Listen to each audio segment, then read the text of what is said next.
Welcome, welcome. I'm very honored to open this new marathon. It's going to be kind of a half marathon today around the world to celebrate the first International Day of Awareness about food loss and waste. I'm really glad to be here with you today and to welcome, say, our first hub, that is the Future Food Japanese Hub, based in Tokyo, to welcome my partner in crime, Julia, that is going to lead this marathon, taking us all around the world in kitchens, laboratories, institutional place, because we're going to be hosted in an embassy also. And we're going to discover how around the world the people is tackling this so relevant issue. We're going to get inspired by our climate shapers, by young chefs, by scientists, by activists, by teachers, or by policymakers as well, and also industry leaders. So really it's starting to understand how might we solve this issue.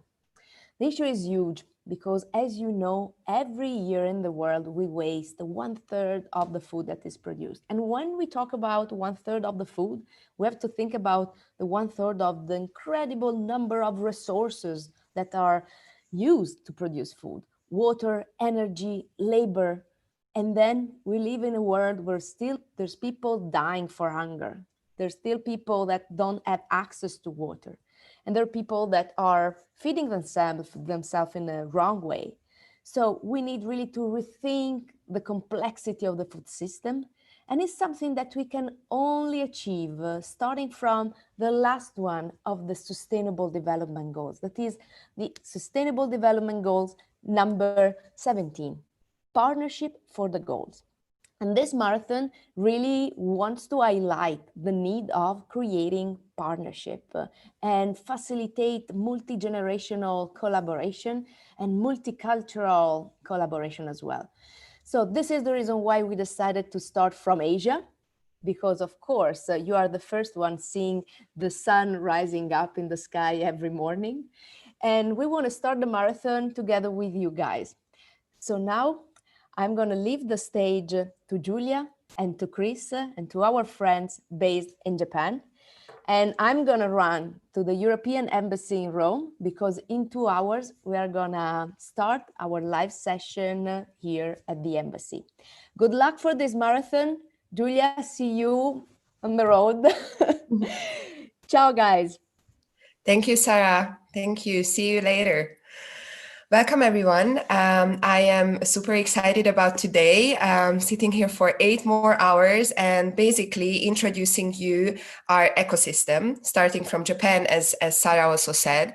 And as the director of the Food and Climate Shaper Bootcamps and the manager of the Future Food Community, I am super proud to say that almost every session we have someone who has been participating on one of our educational programs, let it be the Food and Climate Shaper boot camps organized by FAO and the Future Food Institute, or other programs what we have hosted in the past, like the Food Innovation Master Program I attended myself. So without any further ado, I will hand over to my colleague, Chris Krause from Japan, and to his guests. And then you will see me in about 50 minutes again when I will introduce you to the next session. Chris, the stage is yours. Okay, thanks very much, Julia, and thank you, Sarah, and thank you all for tuning in and being with us. And a special thanks as well to our guests today, Riho, Ray, and Hazuki, who we'll be hearing from today in a presentation and some discussion as well afterwards. So my name is Chris Krause, working for Future Food Institute in Japan, and as Julia and Sarah mentioned, this is the kickoff session for the Global Convivium, and I'm honored to be joined by this awesome group of ladies here who are doing some really cool work on a variety of issues in the food world. So we'll get a glimpse into some of the projects they've worked on, as well as some detail on best practices in Japan to curb food loss and waste on an individual and community level, as well as a regional and prefectural level in Japan. So for this session, we're going to focus a lot, not necessarily on all the stats and facts and figures that we hear all the time that just kind of bog us down, but instead we're going to kind of choose to highlight some of the positive solutions and show some of those, and show some of the work that is being done and that can be done and then expanded to higher levels, hopefully. So before we hop into the full presentation, I wanted to just pass it around to our guests. So why don't we quickly just go around the table, and if you guys could give your name, what areas you're most interested in, maybe what area you studied or worked in, and then most interested in now as well, and then what sparked your interest in fighting food loss and waste. So if we can start with Riho, and then we'll go to Ray and then Hazuki. Thanks. Right. Okay, thank you for having me here today. So my name is Riho Matsumaru, and I studied sociology at university, which might sound a little kind of disconnected from food and agriculture, but I was interested in how like a relationship can be kind of made through food and eating. So that's what I've been interested in for a long time. And now I'm working for an organization in Tokyo, which hosts a weekly farmers market. And so what sparked my interest in fighting food loss and waste is, as Sarah mentions in the beginning, I got to learn that we waste a lot of food that is produced every year, and also a lot of energy and resources are used to produce that food. So I just thought that it doesn't make any sense. And that's how I got interested in improving the situation. So that's pretty much about me. So I'll pass on to Lei. Perfect. Okay. 聞こえますか? Can you hear me? All right. Yes. Okay, hi. Okay. Okay, hi everyone. I'm Ray Terauchi, and I have studied architecture and urban design in university, and I have graduated in April. I was actually going to go to the Spain for the masters, but because of the corona, it was passed to the next year. So I'm now working at the architectural firm in Tokyo, and my interest is actually urban planning. And why I was working on this food waste project was just because I was interested in the system of city, and it was just one of the systems that are surrounded in Japan, the Combini. So I was focused on the Combini problem, which was the food waste. So that's how I got in. So that's how I got like this project, and I'm going to continue doing it for next year in the masters.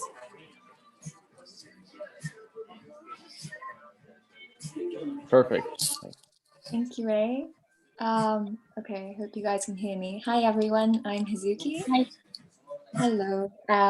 I studied visual communication design in university, but I wasn't doing graphics too much. I was more into like how food worked as a medium that connects people, or like, I don't know, how would people act when they had to eat with like a blindfold, or so I did all these crazy food-related events in university.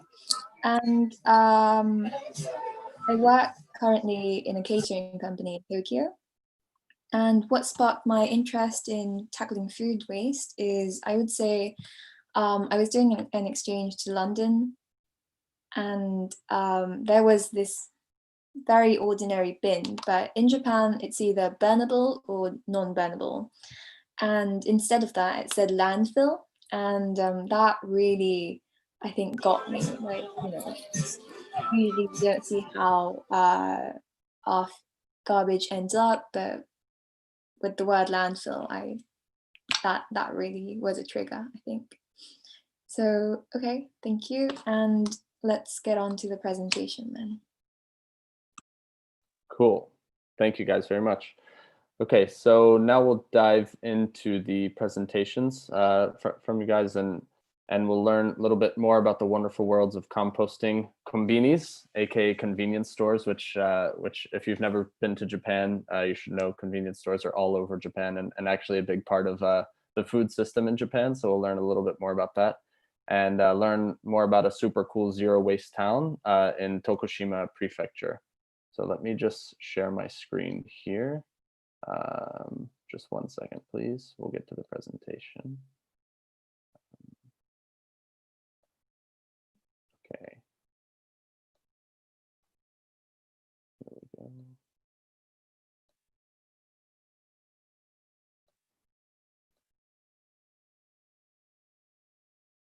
Okay.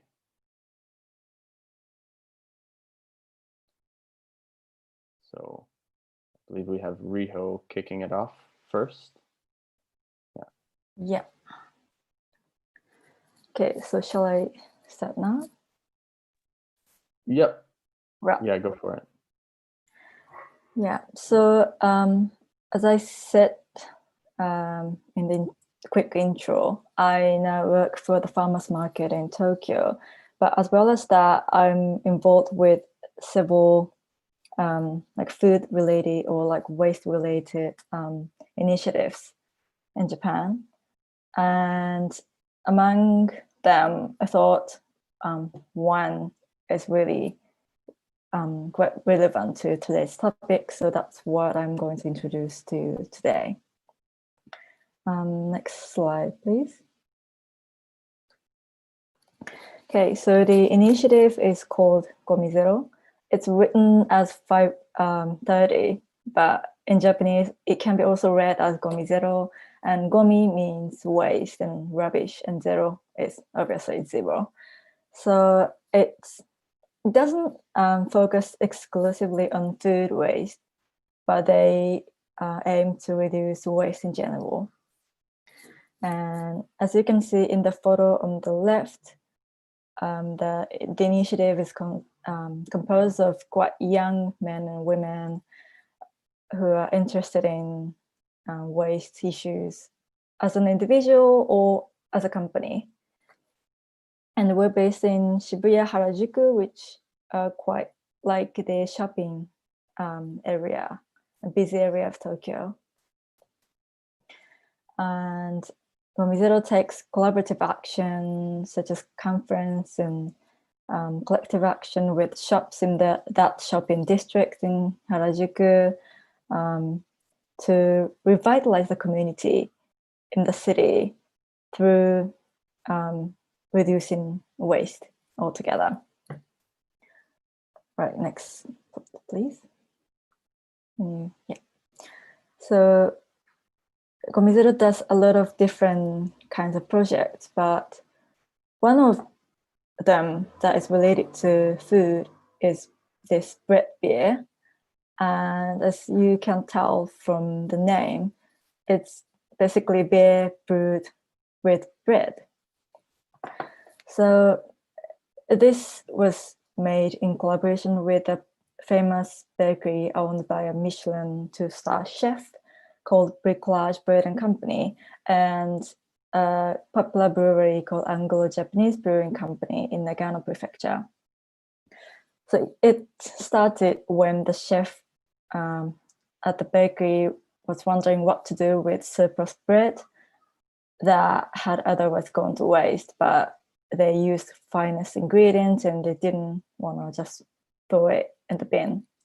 And then the founder of Gomi Zero was inspired by several cases in Europe, such as in the UK and Netherlands, where people brew beer with bread. So they decided to try that in Japan as well.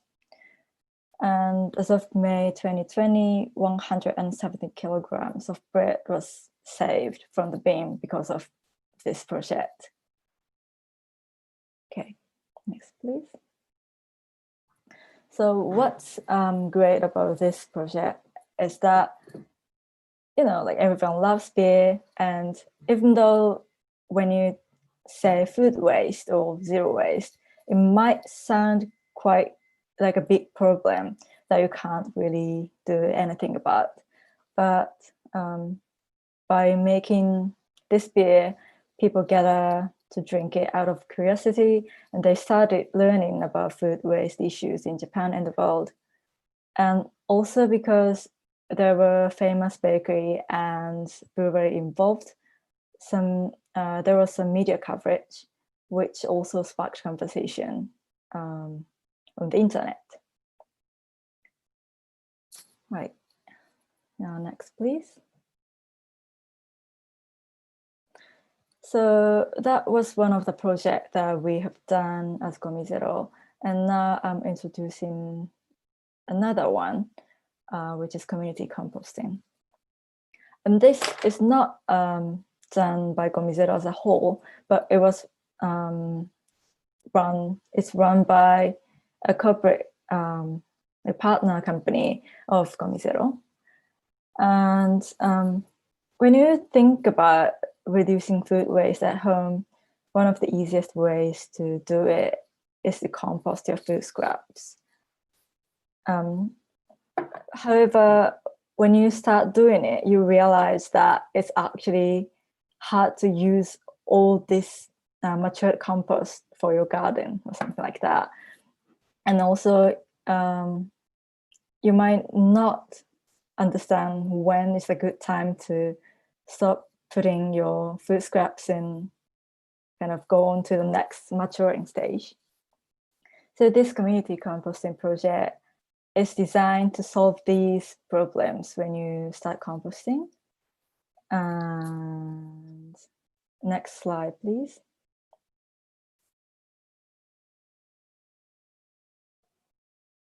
So you might have heard about community composting before, because there are a lot of cases in the world. And I think there are mainly two types of doing it. And one is you bring your food scraps to a compost station and make compost there. But this one is like each participant of the community has small compost at home, and they compost kind of until halfway individually. And once it reaches a good point to a maturing stage, you bring it to this compost station. And on the picture in the middle, it might seem like these bags are the same, but the one in the box is like 4 times bigger than the one that is like seen in the picture on the bottom side. So individuals bring their soil to this bigger bag, and they mature their compost together. And once the compost is completely matured, participants can take only the amount they want to use for their gardening or other usage, so that they don't have to store all this huge amount of compost at home. Okay, next please.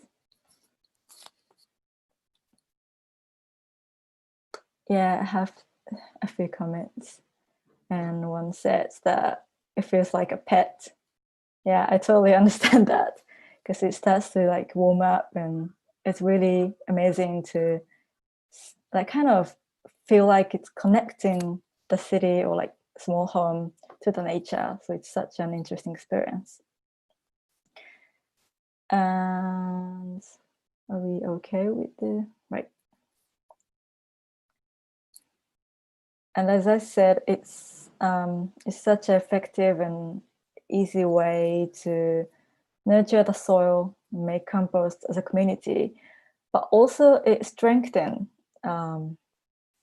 the relationship between people who are involved with this community compost. So this picture on the left is when people came to the station to throw their compost to that bigger bag, and they compared like each other's compost, so how it looked or like what kind of food scraps they put into. And because those people involved in this project either like living or work in the same area or have interest in the same thing, like sustainability and circularity. So this community in compost project nurtures this community as well as reducing food waste at home. Okay, so this is all from me. And I like to pass on to Ray, who has also done some project regarding compost. Great. Thank you for listening.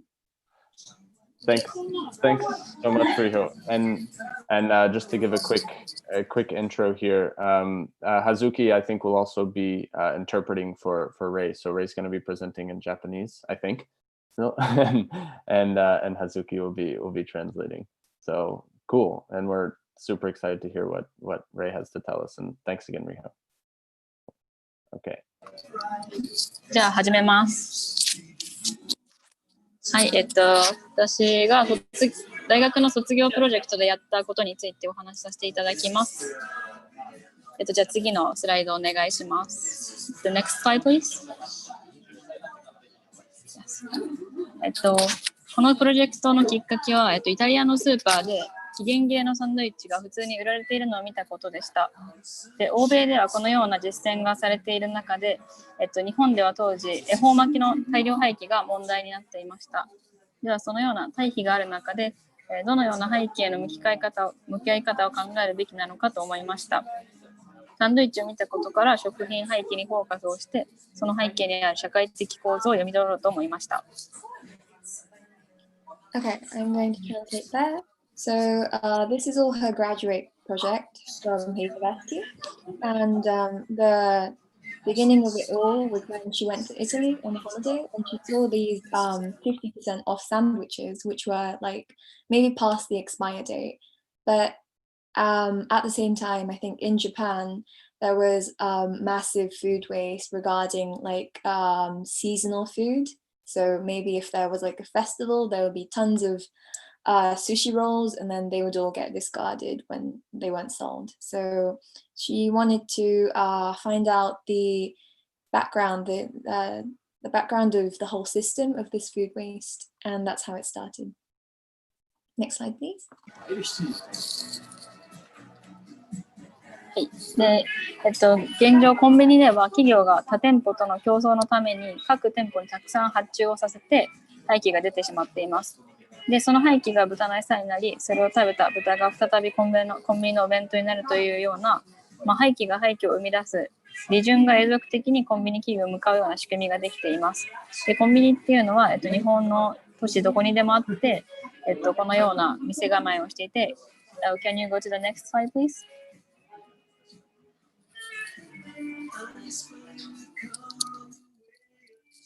こんな感じで、食べ物が毎日たくさん並んでいます。じゃあ、the next slide.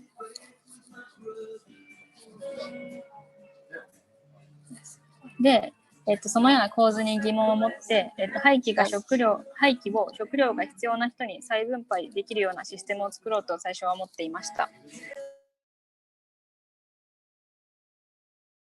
Okay, I'm going to translate that. Could you hop back to the first slide, please?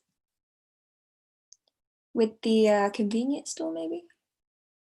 Yes, that one. So she focused on convenience stores in Japan, and I'm sure everyone has seen like a photo of an image of it, but this is how it looks like. And it's always 100% full of food every day. And the shocking thing is, well, convenience stores, they sell their waste to recycle centers, and then they give that food waste and turn it into cattle food. So they give the surplus food to pigs and cows and other cattle, and that is then made into, that meat is then made into the bento box that's sold in convenience stores. So she found out that food waste is creating more food waste, and that's kind of a loop that we have to get out of. And the next slide just shows, yeah, the atmosphere, the sort of image inside convenience stores. And in Japan, there's about 3 main convenience store chains, and they're all very competitive. And yes, that's one of the reasons behind all the surplus food being made and put on the stalls. Okay, so next slide, please. So her initial aim was to redistribute the food. So well, you might be able to see the pink arrow. So that's the garbage or the food that's expired, but she was thinking, what if she redistributes it to people who are lacking in food? Okay, go on, Ray. Yeah, next slide, please. で、私が、そこでコンビニの現状を知るためにアルバイトを始めて、実際の現場でどういうことを目にしようか、本当の廃棄がどういうふうに起こっているのかっていうのを目にしようと思って、アルバイトを始めました。Okay, so she not just wanted to investigate everything from textbooks and websites, but she actually applied to work in a convenience store so she could see the actual real backstage events that happen in convenience stores and how much food waste is made. Okay, next slide, please.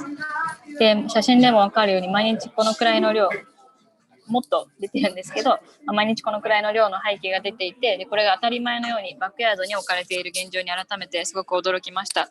で、自分もいくつか食べてみた中で全然問題なかったので、まずはホームレスの方に配ってみようと思いました。So the photo shows a sort of average food surplus from a day in a convenience store, and so this gets thrown out in the backyard in the convenience store, and she tried eating some of it, and well, it turned out to be completely fine. They've only expired the day for maybe like a few days or a few hours, and so she thought, why not give this to homeless people who are in need of food? Next slide, please. で、何日か新宿に廃棄を持って通って新宿駅のホームレスに配りました。でもなんか新宿のホームレスは毎日教会でほぼ、炊き出しをもらっているので食べ物には困っていないということが分かり、結構世の中は飽食なのではないかなということが分かりました。So off she went to Shinjuku Station, which is one of the largest stations in Tokyo, which means Japan, and you can see a lot of homeless people there. And she went around trying to distribute, asking them whether they needed food or not. And a lot of them said to her, well, we go to church every day, even though they might not be Christian, but they got food served every day from a church. And so that's when she kind of realized, oh, maybe this is more of an overproduction problem, more of a, so it was overproduction. で、他にも食品を再分配する仕組みを作っているフードバンクにも行きました。食べ物に困る家庭に食べ物を配布する支援を行うフードバンクでは、実際は各家庭のプライドもあって食べ物に困っているという助けを求める家庭はあまりいないということが分かりました。なのでコンビニ廃棄を再分配するとすると、彼らのプライドを余計傷つけてしまう恐れがあるということを気づきました。はい。So after learning about the reality of homeless people, she also went to food banks, which are meant to provide surplus food for families in need. However, it turned out that those families who are actually really in need don't really access these places, partly because of their pride or they feel embarrassed to do these things. And so to distribute more food through food banks would not be a very successful solution. Next slide, please. すべての人がそうではないと思いますが、私がコンビニの廃棄を再分配する必要はないのではないかなというふうに感じました。で、同時に、Next slide, please. で、同時にコンビニアルバイトとして分かったことが、廃棄が出てしまう構図には分業している働き方のシステムにあるというふうに気づきました。システムに属する個人が最終的に起こる結末、大量廃棄に対して何の責任も持てないこと、気づきさえしない事実があるということに気づきました。なのでコンビニアルバイトは最終的に起こる大量廃棄という事実に気づかずに廃棄をポイポイ出してしまっています。個人が大量廃棄に向き合えないことを乗り越えるためにはどうしたらいいかを考えました。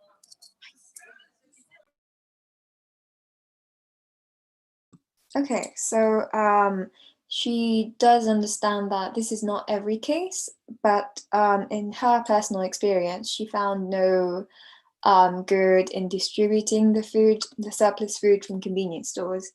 So looking into the system, well, it was quite obvious that every person who is connected to the food chain, so that means everyone, has a very shortcut sort of small role in it, and no one really sees the whole system. And which means even if you're binning some convenient food, or you're selling surplus, you're ordering surplus, you don't really have the responsibility. You don't feel it, you don't see it. So then she started to find a solution on a personal level. So what can personal individuals do to tackle this big problem?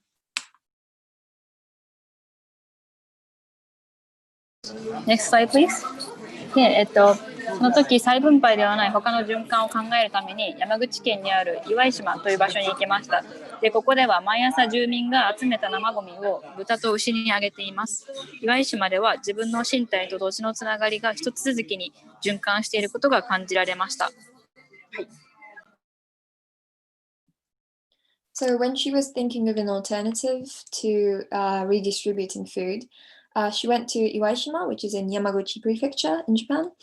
And there, so in Iwai Island, everyone gives their sort of surplus food, like vegetables, fruits, and carbohydrates to pigs and all the animals on the island. And there she felt that everyone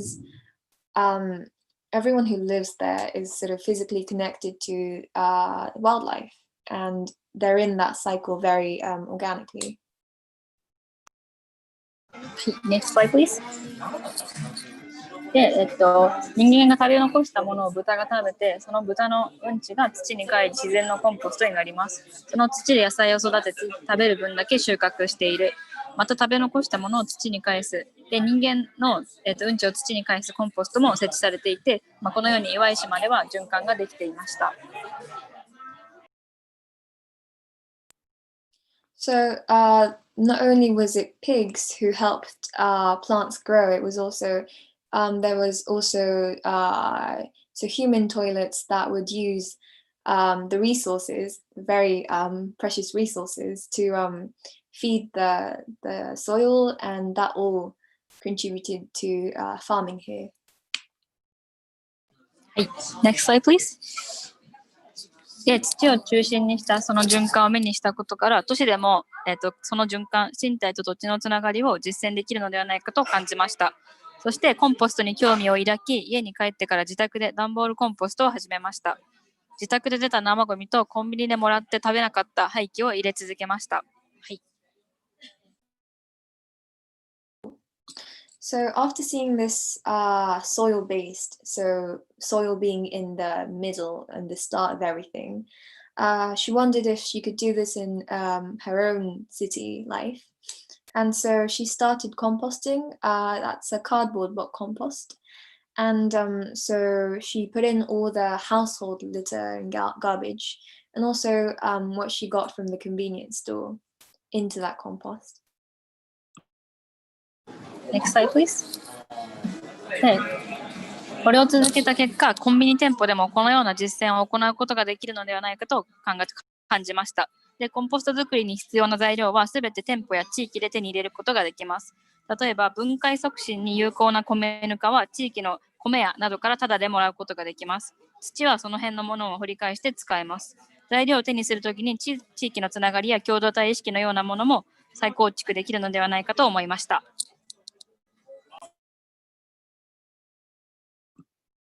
So that's when she thought, how about what if we do this composting in convenience stores? Because a lot of the things, the materials needed for a compost can be obtained in a convenience store and also in local stores, such as so in Japan we use a lot of komenuka. Sorry, I can't think of the English for that, but that can be bought in rice stores here in Japan. So while shopping for these compost ingredients, she thought, oh, this is another good way of building a sort of community within the community, bonds between the community. Oh, sorry. Thank you for the aid. Komenuka is actually rice husk, so the leftovers of when you're producing rice. Thank you very much, Riho. はい。はい。そして、next slide please. そしてこれをやっていく上でコンビニ店舗を中心にした小さな循環と社会を提案できるのではないかと考えました。コンビニ店舗で出てしまった廃棄を店員が店内でコンポストにし、できた土で野菜を作る。現在、八百屋で流通した野菜をコンビニに置いているのに代わり、コンビニコンポストで作った野菜をそのままコンビニで販売することができます。それを普段おにぎりを買っているような消費者が買います。もしかしたら消費者もコンポストに関わってくれるかもしれません。このようなコンビニ店舗を中心にした循環を作れるのではないかと思いました。これはコンビニ店員がその店で出してしまった廃棄にどう向き合うかということを一コンビニ店員の立場から考えた結果でもあります。はい、Okay, so she thought, why not place the convenience store in the very center of this? And right now in convenience stores, we see a lot of vegetables and fruits being sold that are made by farmers. But why not grow these vegetables and fruits within the convenience stores using the compost that they made, well, the Combini workers made with their compost soil. And so this was a challenge towards ordinary workers in convenience stores, questioning how do you take responsibility in the food waste you produce, and yes, how to sort of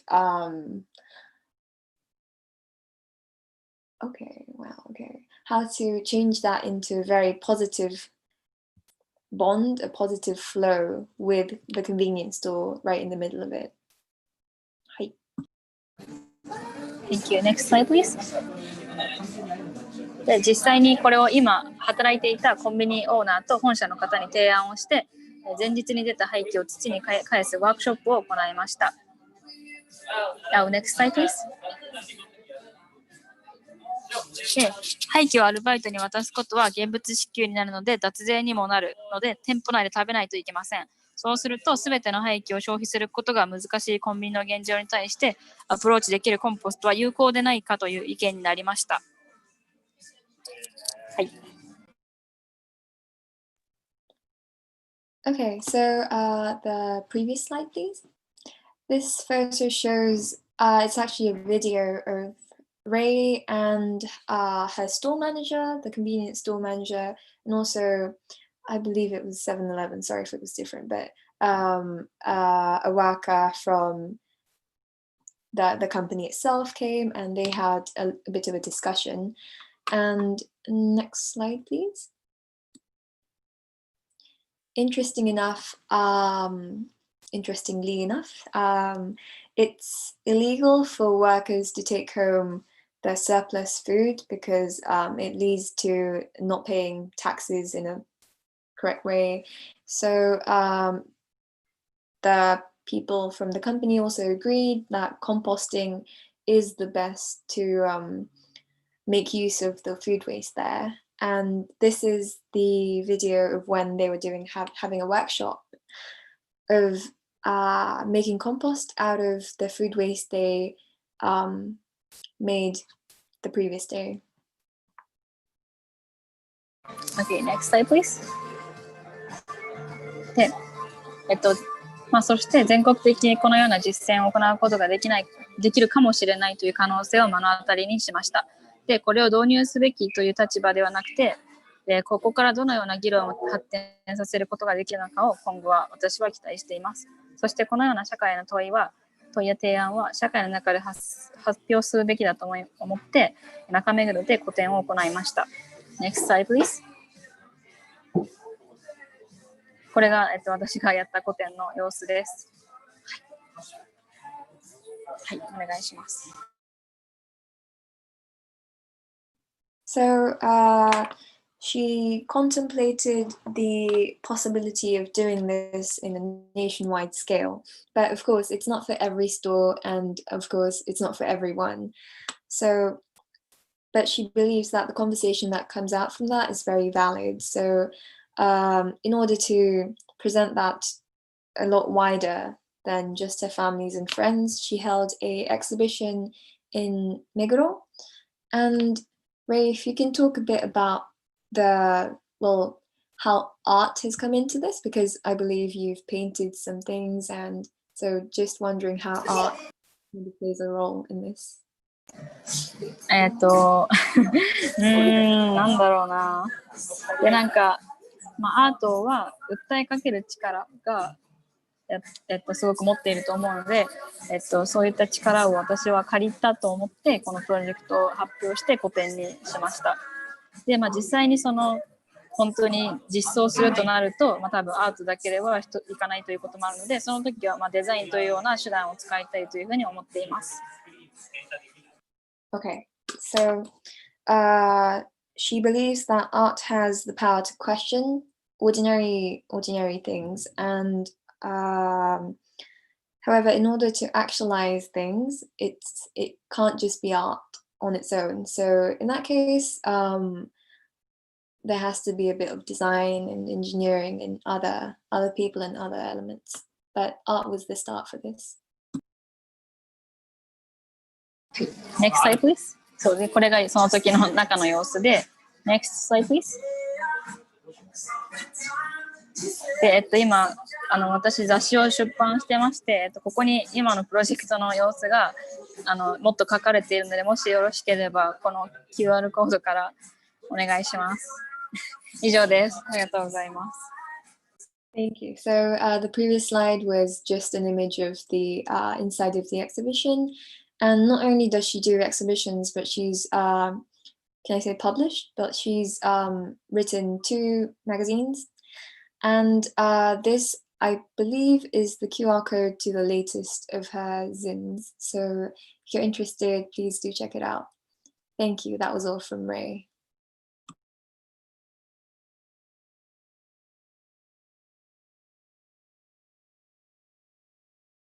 Okay, awesome. Thanks, Ray. And we've got one more section here that Hazuki will be presenting. But yeah, thanks so much, Ray. That's super interesting. And I hope we have some time for a few questions that came in, and then that I also got as well. I'll get to the next slide then.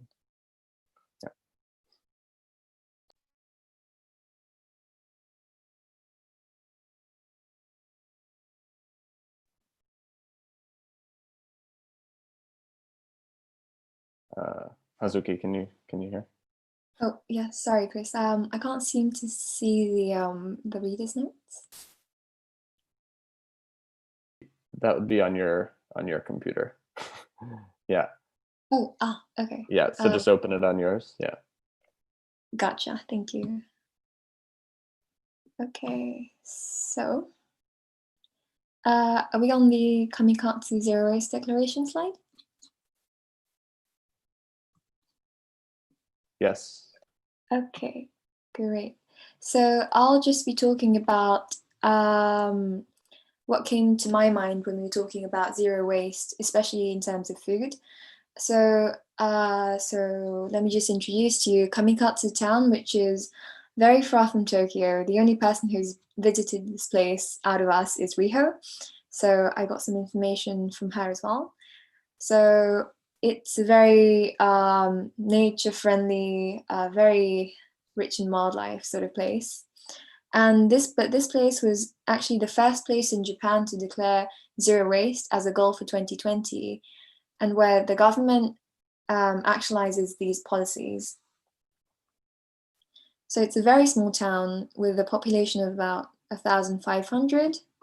So that's tiny. And since the declaration, which I believe it was in 2013, there has been no waste collection whatsoever. So no garbage trucks coming in to collect your waste.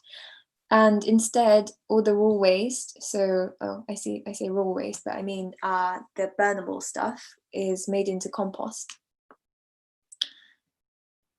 So how do they do this is very interesting. So all the resources, they are called, are sorted into more than 45 categories. Oh, sorry, do you mind going to the next slide, please? The recycling one, the second one. Yeah, thank you. So as you can see there, there's a lot of categories and it's quite complicated, but each sign in this recycling station, it shows you the cost of recycling each item and also where it goes from now on. So it really makes the problem of, not the problem, but the system of recycling very, very familiar for everyone. And currently, after 17 years, the recycling rate exceeds 80%. So I should say that's very good. And sorry, next slide, please. So to maximize their influences, Kamikatsu town has also made a hotel, which you can see on the right picture over here.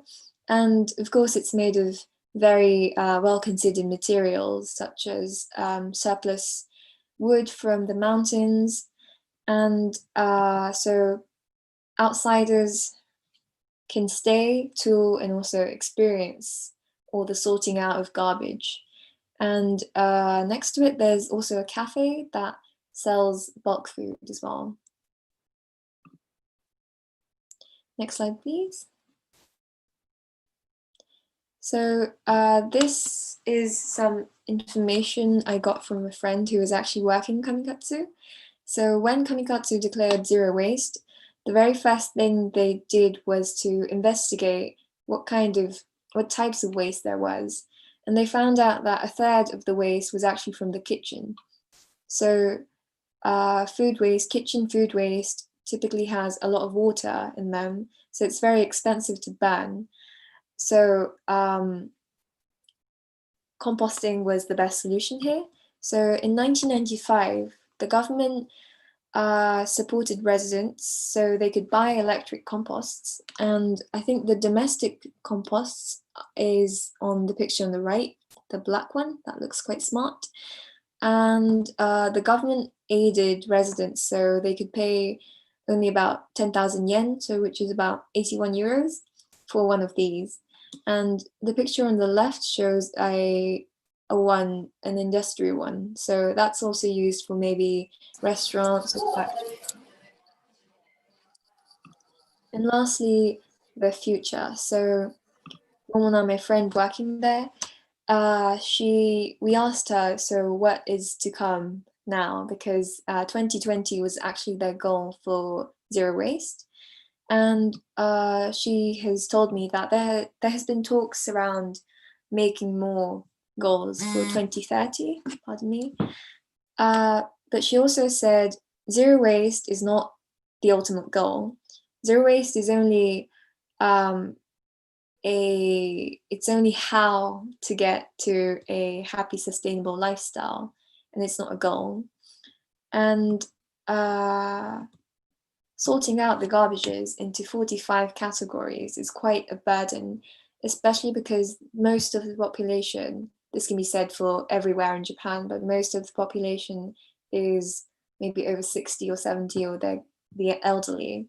So similar to the SDGs, the recycling system cannot leave anyone out, and there has to be they're always striving to find a better way of recycling and creating a sort of sustainable lifestyle. And that is all from me from Kamikatsu. Thank you. Awesome. Thank you so much. Thank you guys very much. I think, okay, I think we have just a little bit of time to try and get to a few questions, but that was really cool to hear from all you guys. So thanks so much. Oh, we have a few questions coming in from online too, that we can ask. Let me see if that aligns with any of the other questions we have. Just give me 1 second.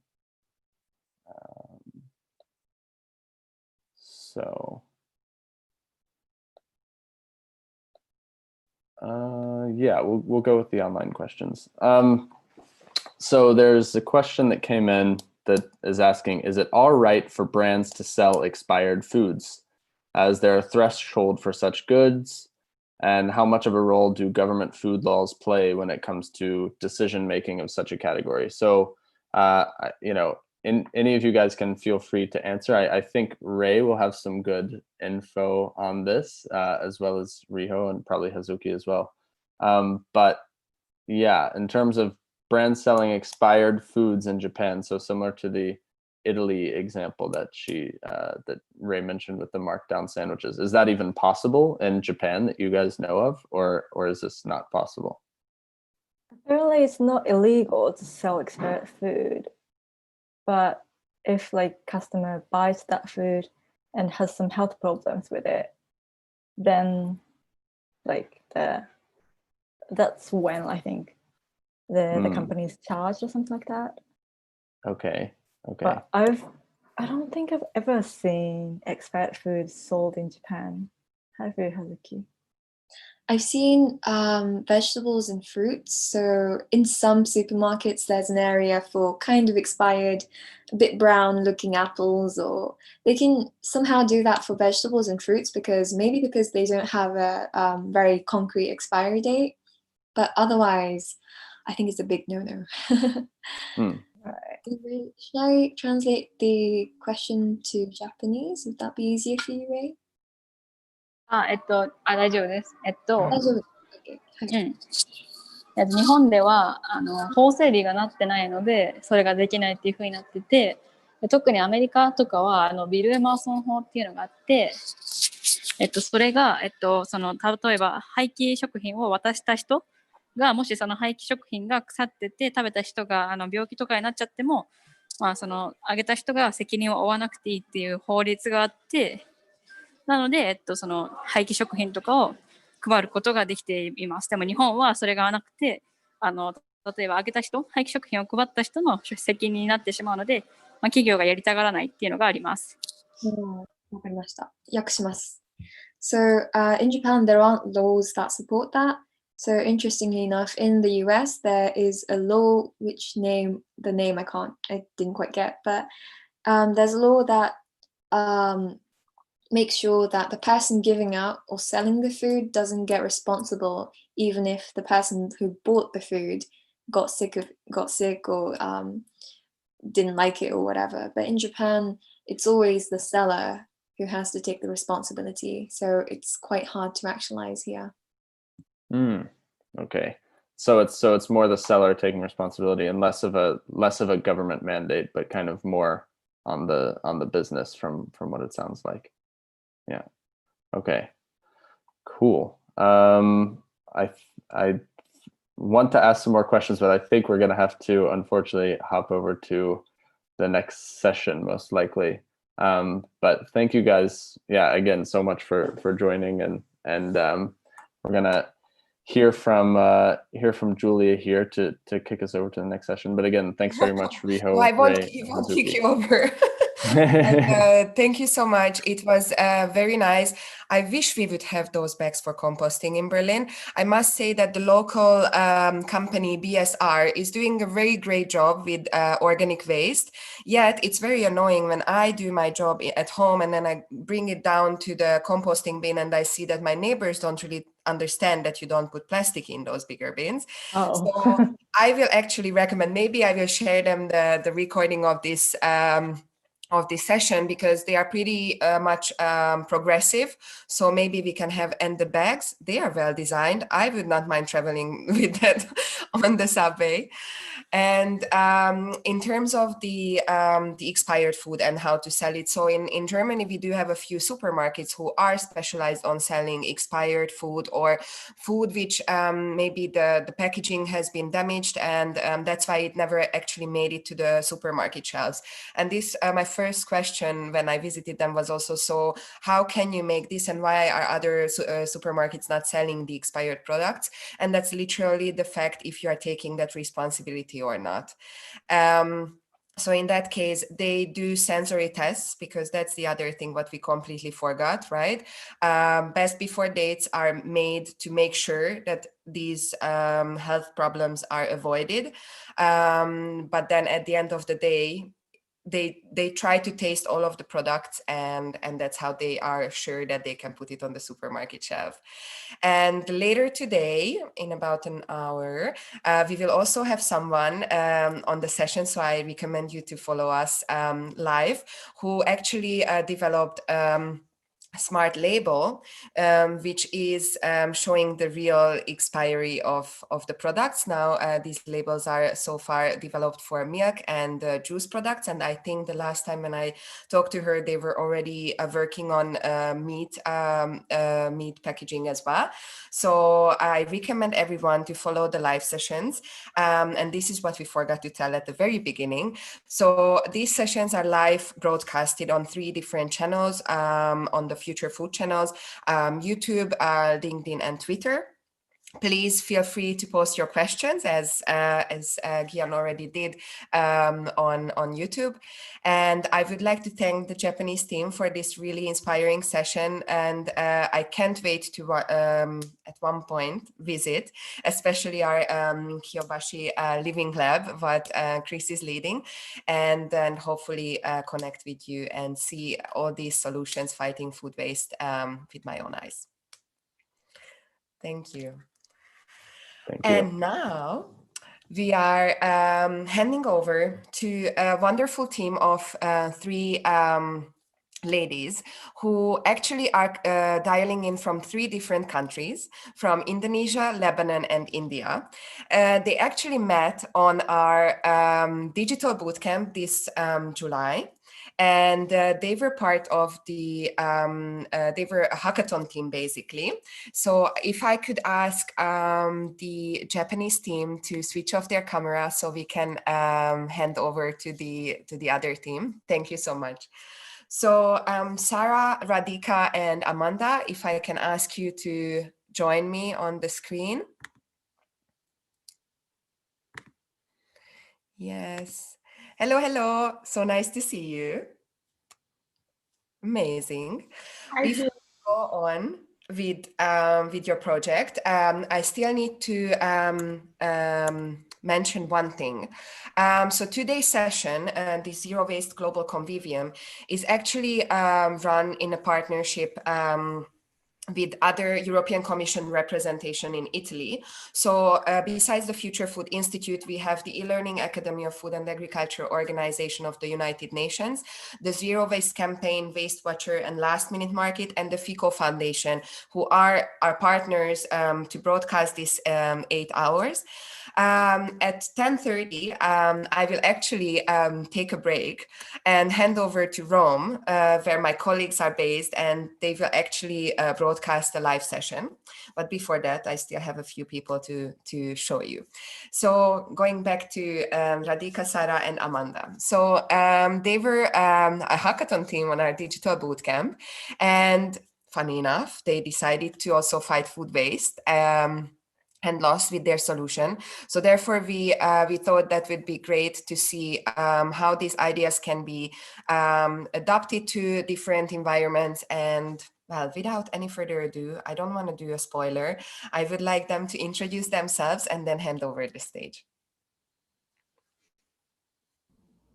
Hello, so we are the Good Food Collective. I'm Sarah, and we have here Radhika and Amanda. So I'm gonna tell each one of us to to present herself. So I'm Sarah. I'm currently studying food science and management, and I'm really interested in food innovation. And that's why I participated in the digital bootcamp. And now I will tell Radhika to continue. Hi, I'm Radhika. I'm a chef based out of New Delhi. And I've been running a zero waste restaurant for the past 4 years. That actually requires a lot of innovation. And it's also been challenging to, at the same time, advocate for biodiversity. And that's what our solution is all about. I'm going to hand it over to Amanda to introduce herself now. Hi, I'm Amanda Katiliniode from Indonesia. I manage 2 organizations. One is dealing with increasing public awareness on local food. And the other one is a climate reality project, mainstreaming the issue of the climate crisis, its solutions and actions. And they're all, of course, involve food waste. However, today it's not our story. It is the story of Krishna and Shashi. All right, let me share the screen. Just one second.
So maybe you had a small idea about what the Good Food Collective will be.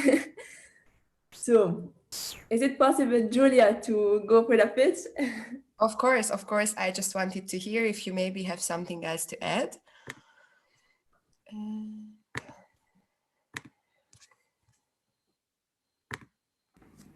Hi, this is Sarah from the Good Food Collective. As you can see, from Khet to Plate, which means we are based in India and we are trying to link farm to table. So, here is some data from India. More than 40% of the food produced is being wasted and spoiled before reaching the consumer, and this is mainly at farm level or during transportation. In order to understand more our problem, we're gonna see this short story. We have farmers. In this case, we have a moringa farmer. He has some extra harvest, however, no one is buying them. On the other side, we have chefs who may be interested in buying this harvest. However, they don't have a consistent supply. That's why they don't go for it. So that's why we will tell you our clear problem statement. How might we help chefs who long for unique local ingredients and flavors to have a consistent supply while reducing waste at producers' level? That's why we have our solution, which is the Good Food Collective. The Good Food Collective is an application that enables farmers to sell their surplus and chefs to discover unique local ingredients and producers' know-how. How does it work? So this is our prototype. You can register as a producer or as a chef.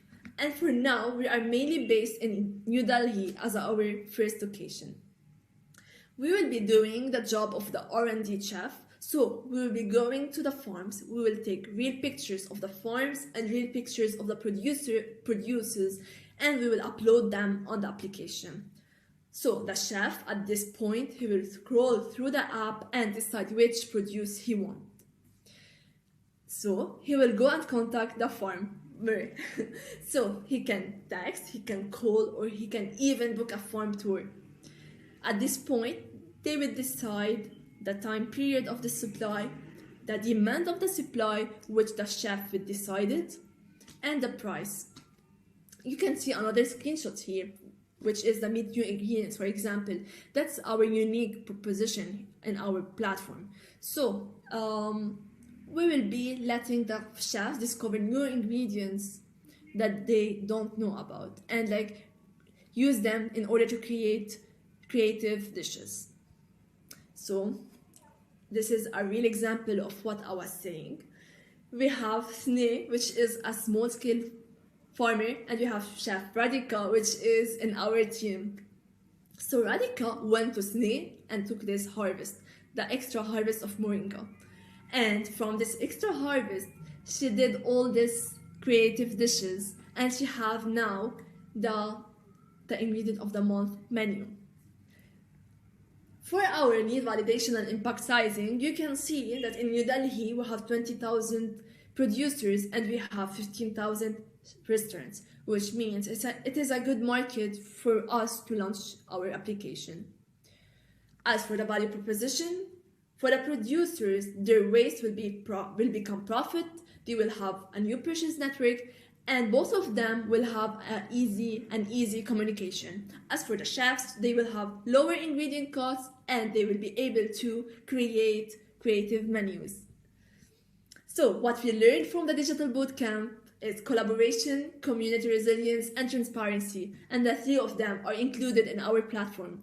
And we are trying to solve the following SDGs, the following 8 SDGs.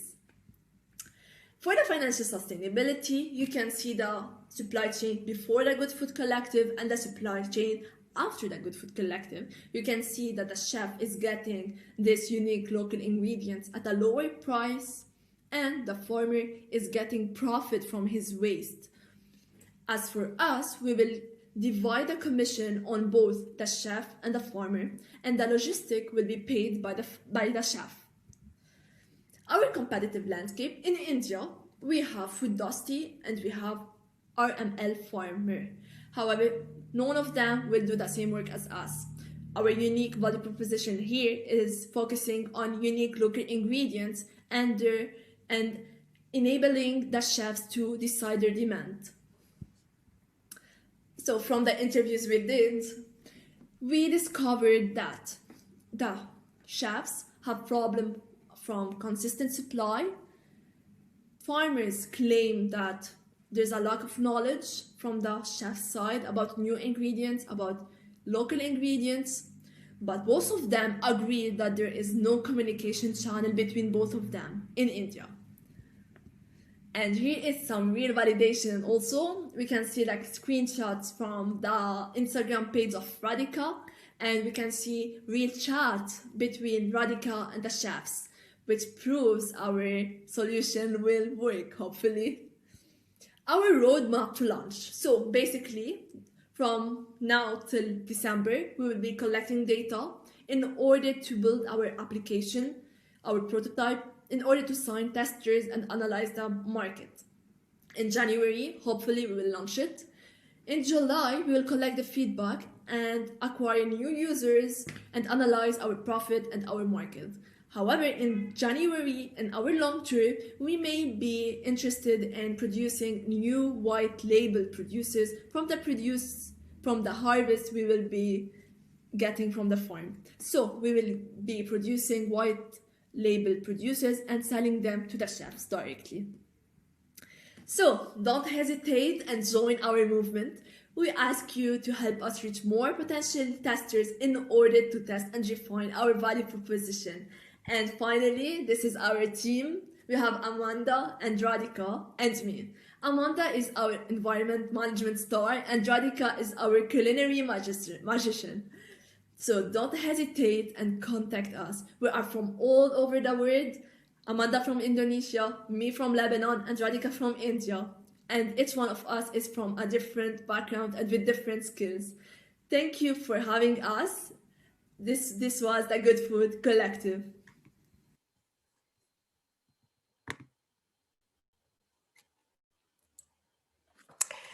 Very well. I am so happy to see the progress since the last pitch I saw at the beginning of August. So tell us, how did this journey go? Because I remember you had some changes in the project, and obviously interviewing all of your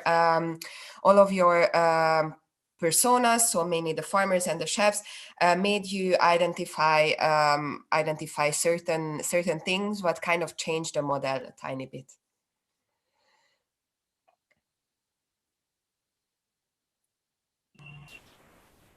Okay, Radhika, do you want to start?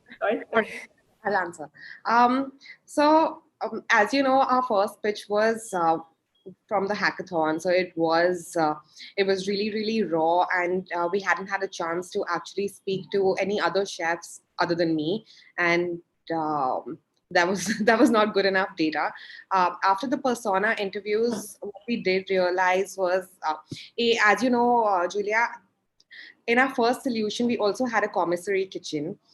We have actually dropped that because we kind of want to keep the investment really low at this point of time. And if we invest in a commissary kitchen, that's actually going to be, that's going to multiply our costs by multifold. So we did decide to drop it for the time being. However, in the long run, we do want to have a vertical of a commissary kitchen where we can produce white labeled goods and sell them further to restaurants. It could be just tomato sauce or apple sauce or whatever excess or overripe produce the farmers can give to us. What we also found out during our persona interviews was that the main challenge in India was that there was not enough communication between the chef and the farmer. This is also a lot due to unfortunately the socio-economic classes that they both belong to. However, everyone uses the internet. We do want to kind of explore WhatsApp as far as our app is concerned, because that's one app which is really, really popular in India and everybody uses it. So these are a few things that we learned, and we do want to keep pursuing this pitch and kind of fine tune it further. But for right now, we are quite satisfied with our solution. Yeah, so that's that. Very good. Highlighting this communication, I don't think it's necessarily just a location-specific problem in the value chain. So I think we had this conversation previously that our food supply chain tends to be very one direction, and then very transparent about the fact how value is added and how is it then redistributed to the different actors. And the other solution, other problem what you identified is that inconsistency of these unique ingredients.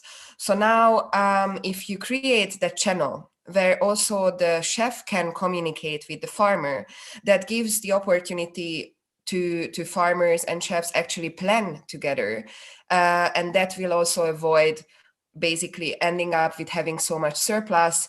The producers will have the security to actually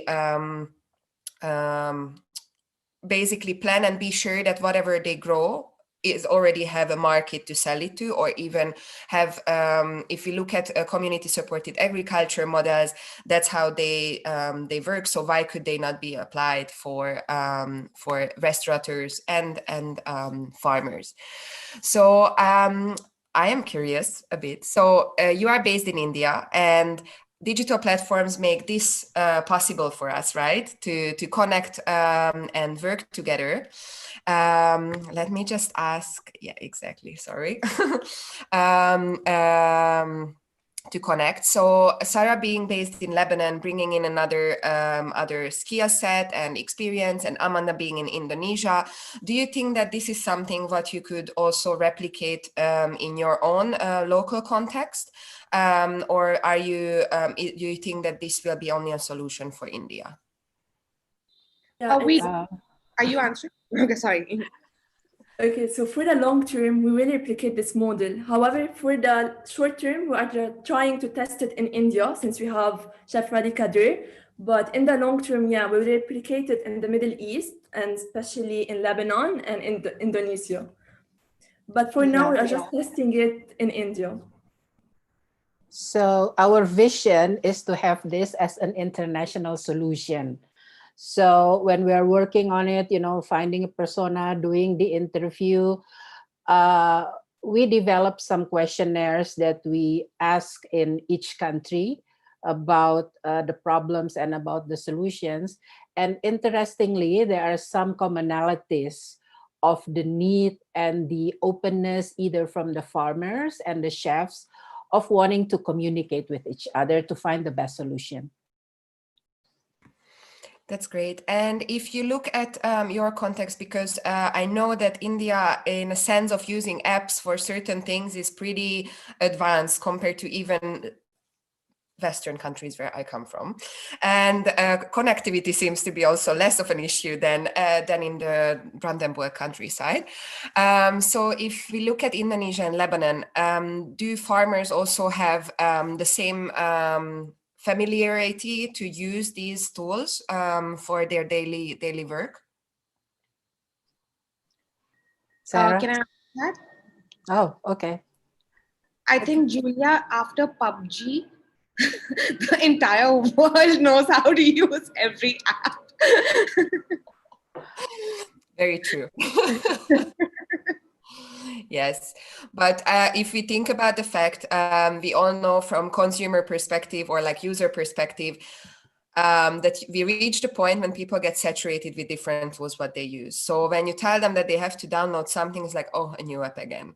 So how easy it is to integrate or create something for your users, what they will be familiar with, and they know that it's actually making their life easier or better. This is where we are looking at WhatsApp as a solution, because that is an app which is popular world over. Perhaps we can replicate a WhatsApp style model. We're not very sure about how that's going to work. Or Amanda had told us about this announcement thing on WhatsApp, and we are going to explore that as well. Okay, so if you would need to summarize for me, what are your next steps and what exactly do you still need to accelerate your process? Sarah, are you taking that? Yeah, okay. So what we need is to do our prototype. Mm-hmm. And we need anyone that is interested to join our movement so that we can acquire new users and we can do a better market analysis.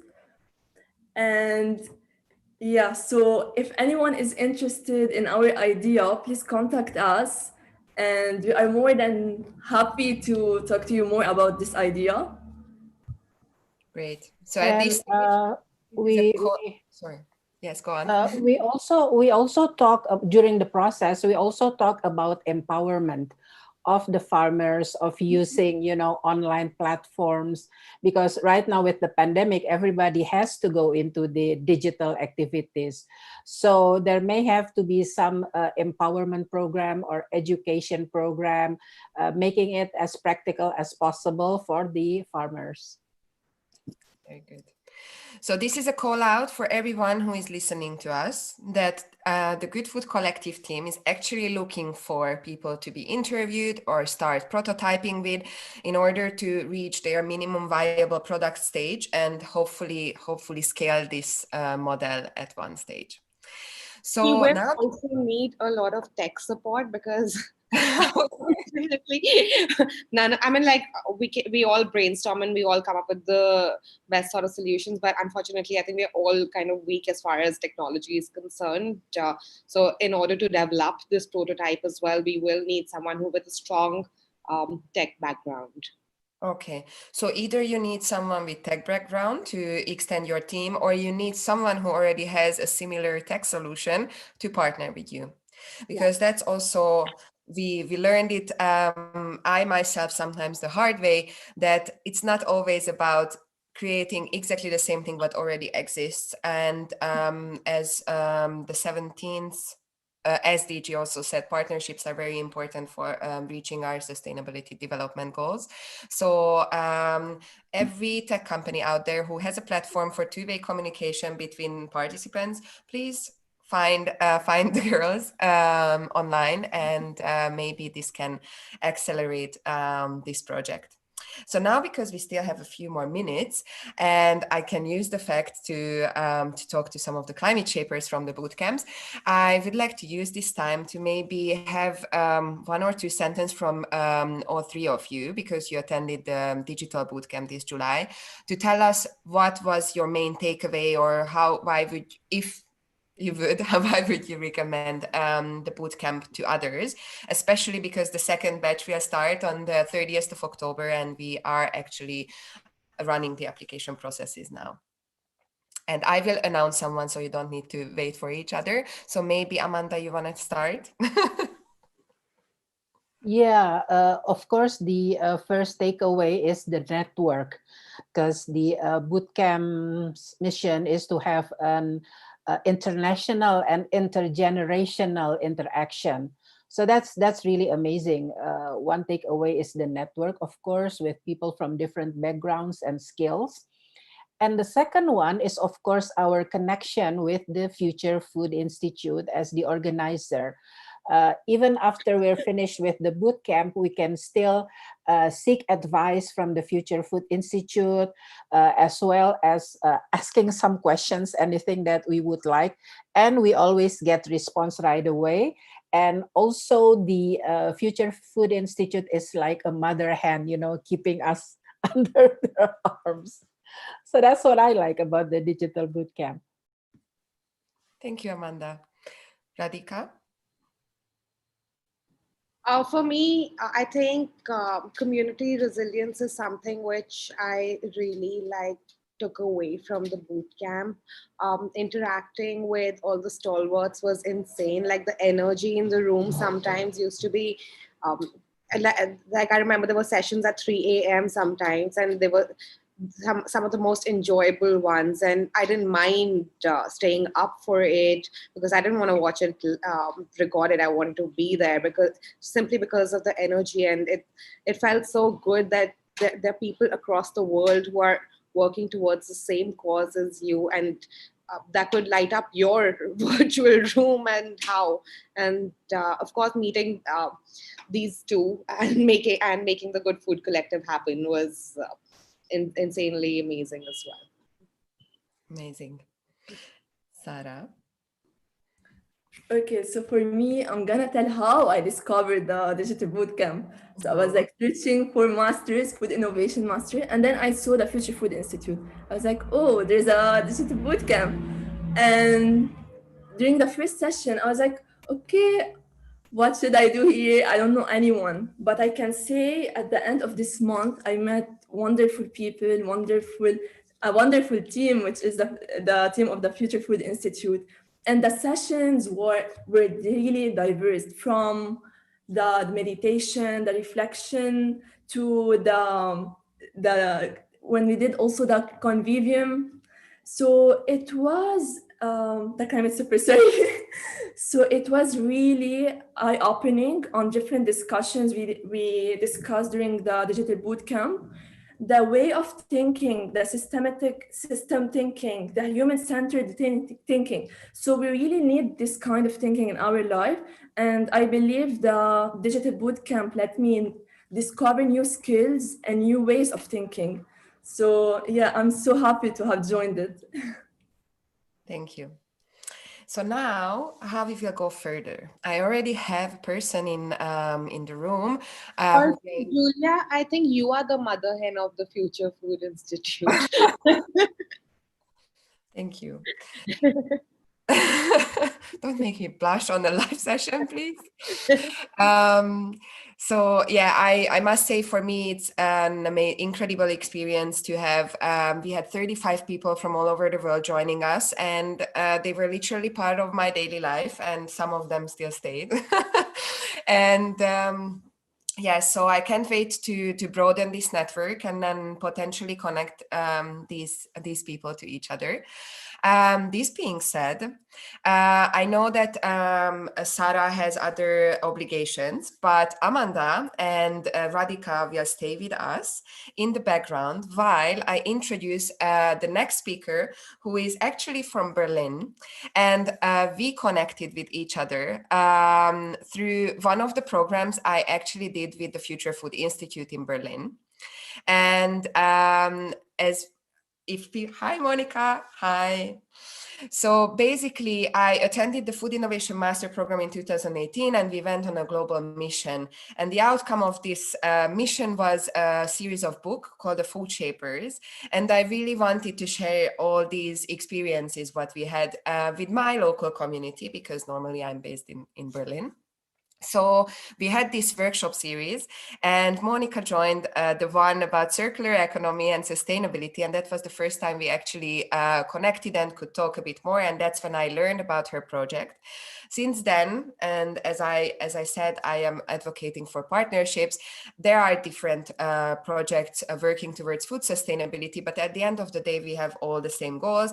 And as one of the team members of Supercoop, which is a cooperative supermarket in Berlin, we also connected with Monica. And we are actually, I had the privilege to taste her products, and we are also selling it to our members.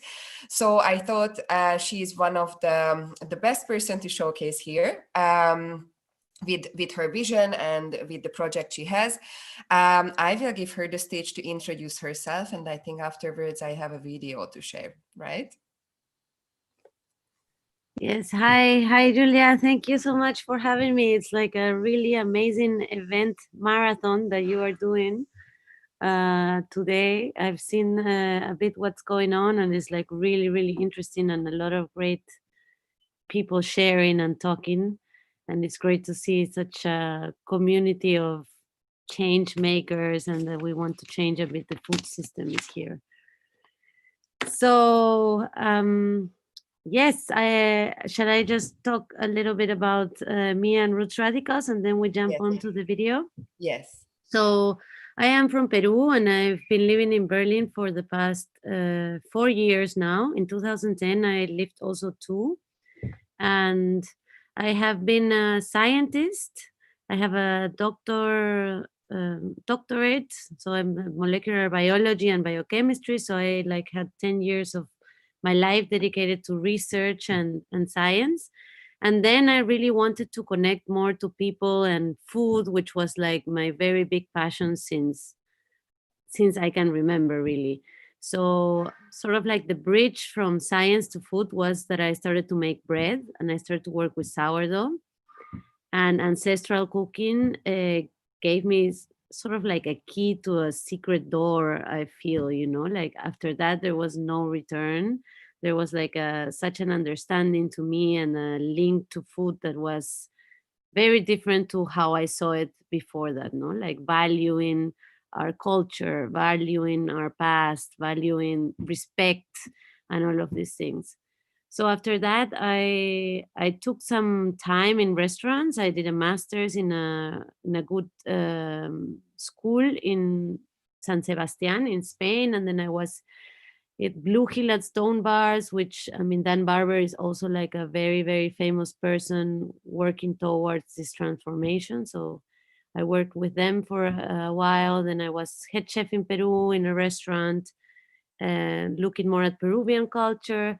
And at the end, we came back to Berlin because we wanted to have our family here. I'm a mom also.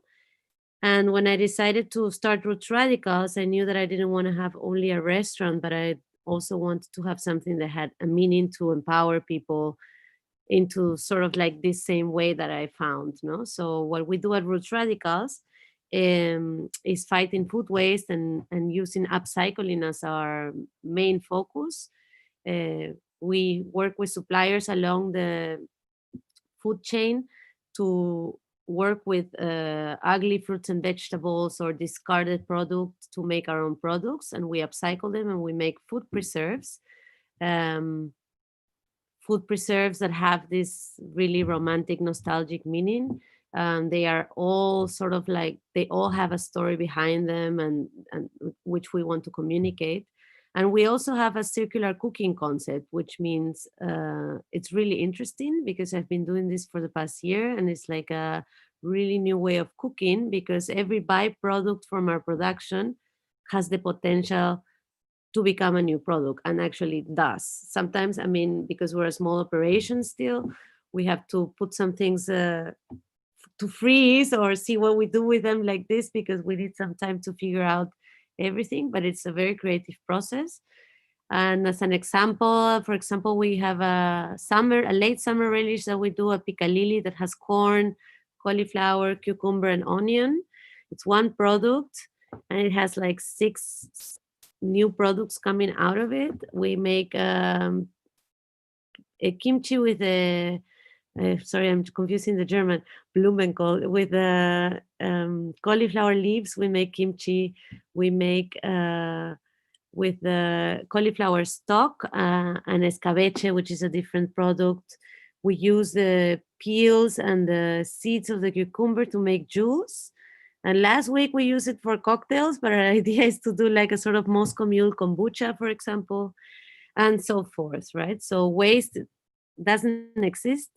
It's just opportunity. So this is how we're like really managing to see everything. And our idea is to open in the future a hub, a production kitchen, which can connect people to it, and people can come buy our products, taste our products in a coffee place as well, but also see how everything is being done, learn from workshops, and tackle also the big problem of food waste at home.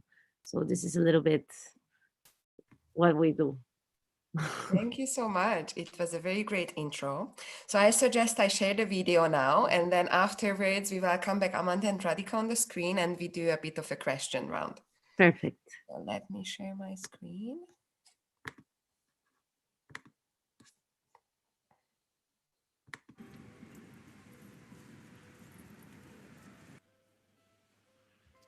Every second, the equivalent of 6 garbage trucks of food is being wasted. The way food is currently produced is excessive, wasteful, and harmful to our planet. The food industry has managed to separate us from food and its processing, disempowering us when it comes to deciding what we want to eat. My name is Mónica Aguirre. I am a chef and a scientist. I come from Peru, a land rich in culture and culinary traditions that I carry with me. Food builds communities. Food has the power to reconnect us and raise our awareness. We need to revalue food and learn to respect it. This is why we founded Roots Radicals, a sustainable food company. So what do we do at Roots Radicals? We are fighting food waste and believe in the circular economy. Together with different suppliers, we rescue and upcycle fruits and vegetables for our production. We make the most out of food. Our cooking focuses highly on efficiency, zero waste, and upcycling. My scientific background helps us develop innovative products and processes in order to avoid unnecessary food waste. We focus on traditional methods of preservation. We cook with care, time, and love. Our added ingredients that we believe carry the magic and wisdom needed for you to reconnect. The result is delicious, handcrafted artisanal food products. books, and they are at different sales points in Berlin.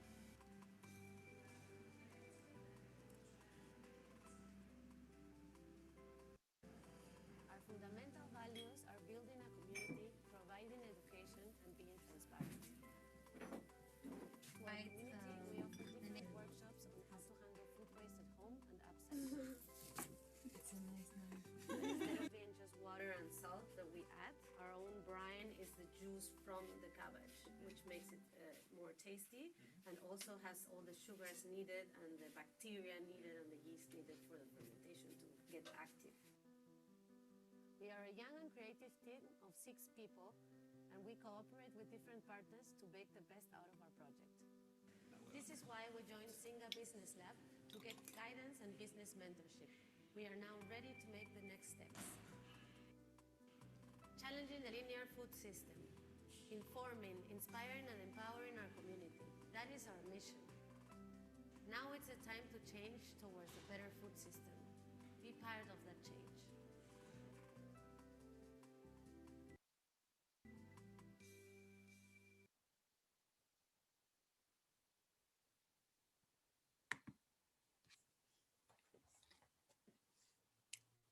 Very good. I hope you could hear. I don't know what happened with the audio. It was a tiny bit quiet with the text. So Radhika, Amanda, if you're still here, maybe you can join us back. And this video reminds me of your fermented lemons. I know that this is on our buyer club list now. This is the first thing I will get when I'm back in Berlin. Yes. So, Monica, I also know that you are part of the Impact Hub. Do you want to tell us a bit more about these programs? What can actually help you and accelerate these projects like yours? Yes. Well, and that video actually was made with Singa that I mentioned at the end, which was the first incubator or that helped me a bit because I was only 2 years in Berlin and I had no clue how to start. So that's the first thing they are really helpful for, because it's just a team of people that really want to help you move your dreams and your projects forward. And the Impact Hub now, it's an incubator called Feeding the City. So it's me together with 4 other projects, really good ones, Super Co-op, one of them as well, which is great. We're like growing together. And it's a 3 months incubator program where they help us with everything we need, be it networking, meeting partners, meeting investors, if that's our need, legal help, financing. This week is actually the financing week, and we are meeting specialists from Bank of America that is backing up this program to help us with whatever needs we have. And see, I think if you find the correct program, it's great because it's just like having sort of coaches that keep pushing you, and it is work, but it's also for me very good because it focuses. I am at the kitchen otherwise all day and writing down everything as a scientist, but I don't it's like when I was a scientist and I had to do my thesis, it took me 1 year to put everything together, so I need to do that more often. And these incubators always help you sort of like structure a lot your work, and things like this. Yeah. So I think maybe you and Radhika might share some similar challenges.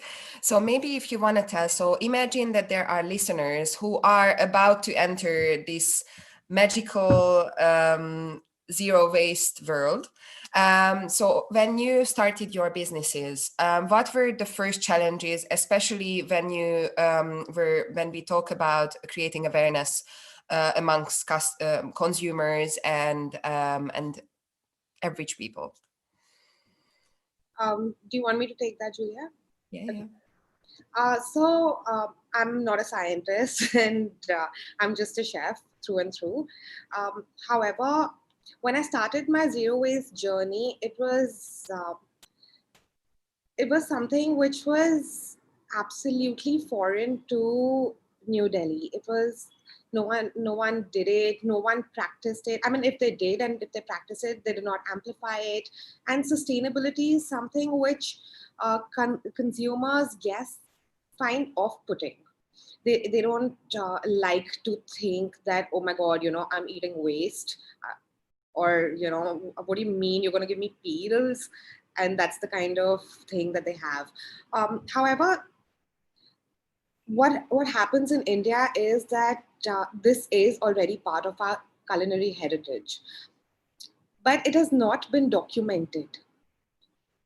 Because it's such a diverse country and the cuisine changes every 20 kilometers, it is really, really hard to document. Also, there are different tribes. There are like a million tribes of, different of diverse people, diverse religions, diverse sort of cultures, but all of them, at least rurally, have been following zero waste practices, and it's nothing new for them. Even fermenting, and in fact, we have a state called Nagaland, which is actually called the land of ferments. It has over 150 ferments.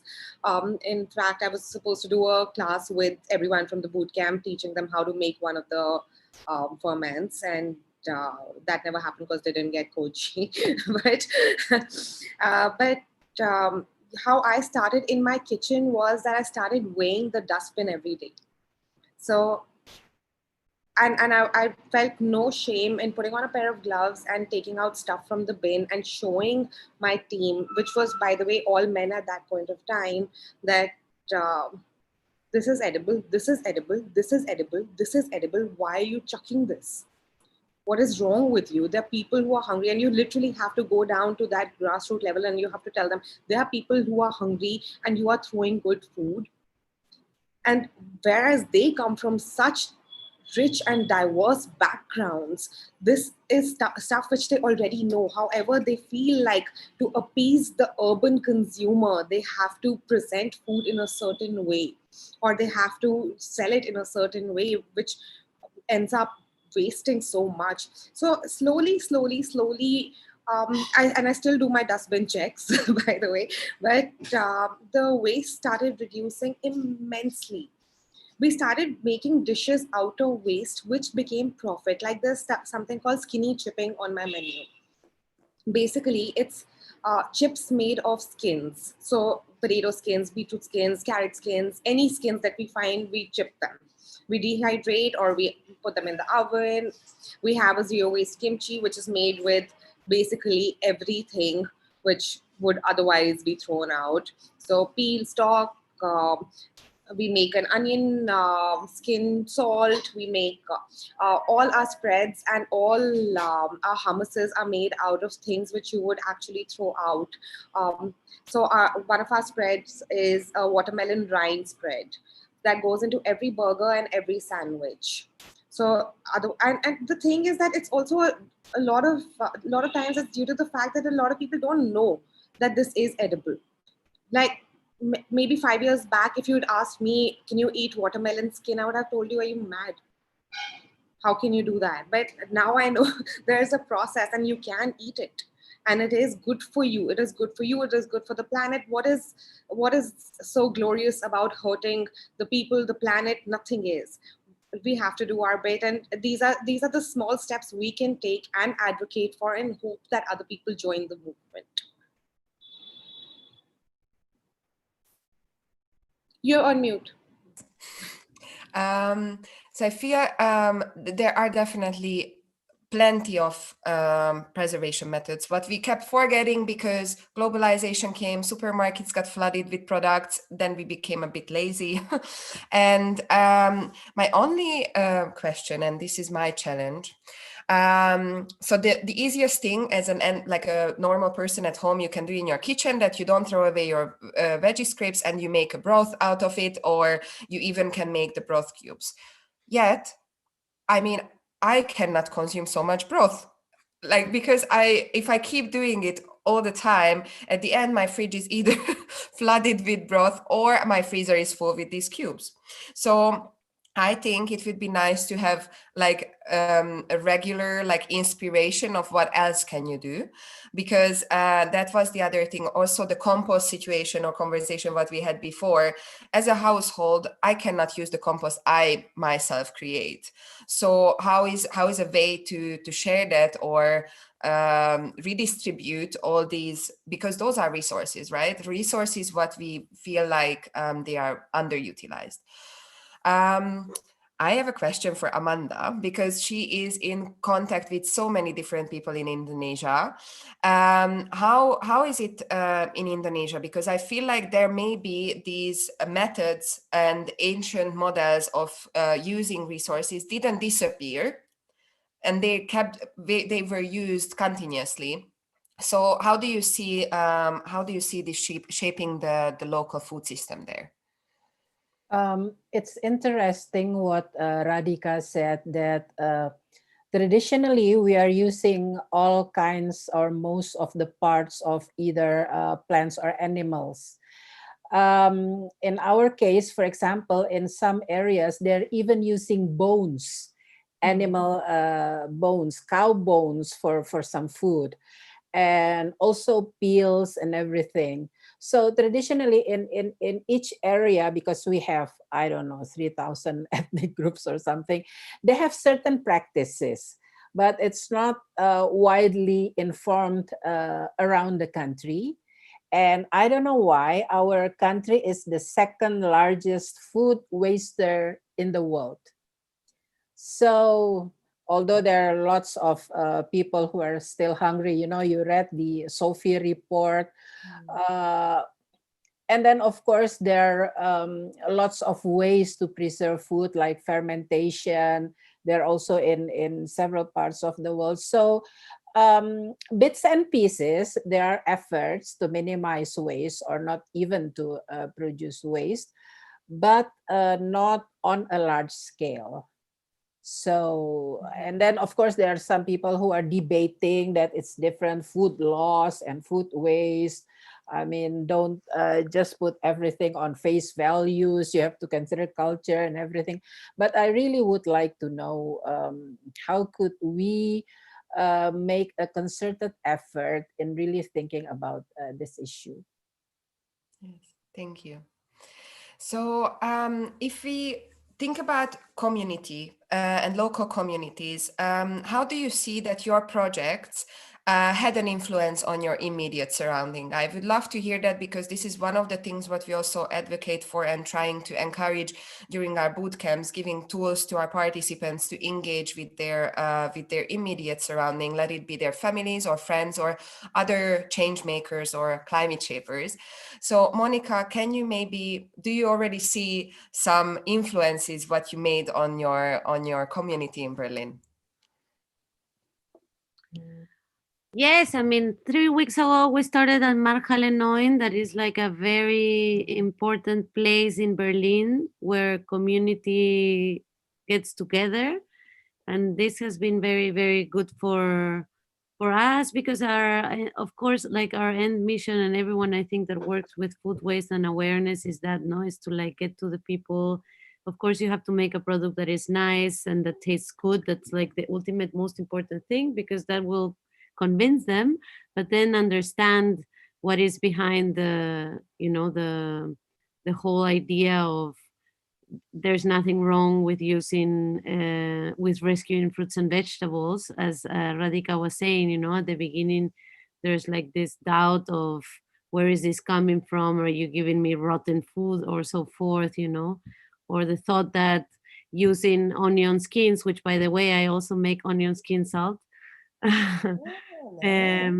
But using onion skins, while the skins of the onions is the onion, it's just right, and the skins of all of the vegetables have so many advantages nutritionally speaking.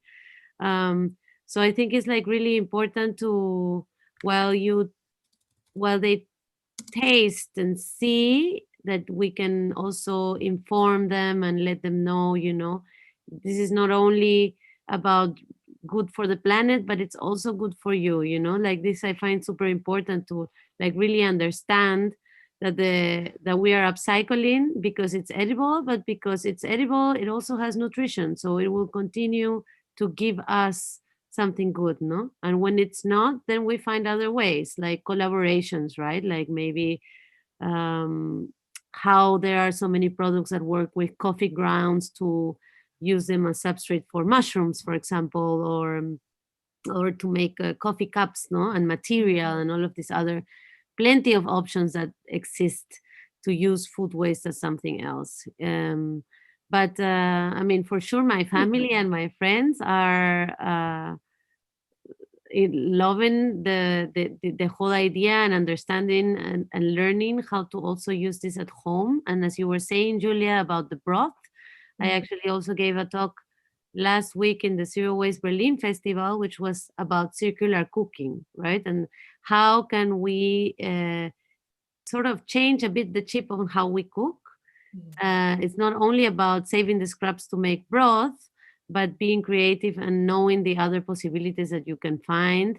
And also how, you know, maybe it's, you don't need to be making the broth every day, just save it for the end of the week, then you make it, and then you have for a risotto, for a stew, you can, if you separate your fruits and your citrus fruits, and you can then use it for something else, you know. So like I think it's really important to teach this as well, you know, and make community through understanding that it's a different way of cooking as well, because otherwise you're a fast cooker and you throw everything to the compost bin. But if you just have some Tupperwares in your fridge and something saved with labels, and you put aside a moment in your week to use them and find a way, then you can really also have an impact at your house. And then it's exciting to find new ways of doing things humanly. I think, you know, we get excited when we have made our own vinegar to clean our floor. You know, you want to also then help another person do it. Like, it's like empowering, no? And this is like, I think, one of the most important things, to empower ourselves and our friends and our community into knowing that we have it's on us as well to change the world, the way things are at the moment, no? Yeah. And I feel more and more people get excited about it because it gives you this immediate success factor. When you try something and then you realize that it's delicious, then you will obviously keep doing it. You will brag about it to your friends. And then on that way, it will be actually spread. And changing the mindset, I think we, or my generation, and maybe even younger generations, we kind of lost our culinary confidence, and therefore everyone is relying on recipes. And then what they do, they go and shop for the recipes, and instead of seeing what is available and creating a dish out of that, this is something completely they just cannot even imagine, because they are afraid if they just put things together that won't taste as good as they are used to, or what is acceptable, or what you could, you know, share with your friends over a table. And we had one like learning kitchen roadshow last year, where we kind of tried to teach Generation Z how to create recipes based on taste, flavor profiles, so that you don't necessarily need to use always the same ingredients to make a dish. You can substitute on that way, also force or like improve biodiversity, right? Because once we will have higher demand for different products, risotto doesn't, well, Italians, I should not be quoted anywhere. I think you can make risotto also out of different things than rice. So these are different examples, but can be easily implemented in a daily life of a normal household kitchen, I believe. And maybe Radhika, you have also a few examples, because you are advocating for biodiversity. How can we actually be like those allies who are sharing those knowledge how to substitute things? Julia, I absolutely agree with you. I have two sorts of risottos on my menu, and none of them have rice. Really? One is a kodo millet risotto, and the other one is a barley risotto. So, and both grains are local to my country, and they're both ancient grains and they're superfoods. And for the longest time, India ran behind quinoa. And we're like, oh my God, quinoa, the superfood. Oh my God, amazing, quinoa, quinoa, quinoa. I was like, what is going on? We have 21 types of millets, I think, which are actually available right now. I think how many? I think maybe 8 are available at this point in time, or close to. But we are still running behind quinoa. But slowly we saw advocacy for millets, and now you do see millets pop up in different menus, and you see them. You can see that people are looking forward to consume them. In high-end supermarkets, you have shelves for gluten-free, and it has all millets again. And of course, that you also get quinoa, but people are learning to start using what belongs to our country and what is good for them. Saying that, it's weird that we actually waste, I think it was 286 million tons of cereal crops, I think world over. Whereas it's really, really strange. Like, these things baffle me, because I'm like, so we waste this, and it is actually cash cropping, because this is amongst the 4 things which provide 60% of our calories, and you're throwing it away and not using anything else also in place of it. What is going on? I think that's where the complexity of the food system comes in. I personally believe that individual and collective action can make a difference. However, there has to be change at policy level as well. We have to see that change, especially as far as infrastructure and logistics are concerned. Like in my country, 40% of the food is lost because of logistics.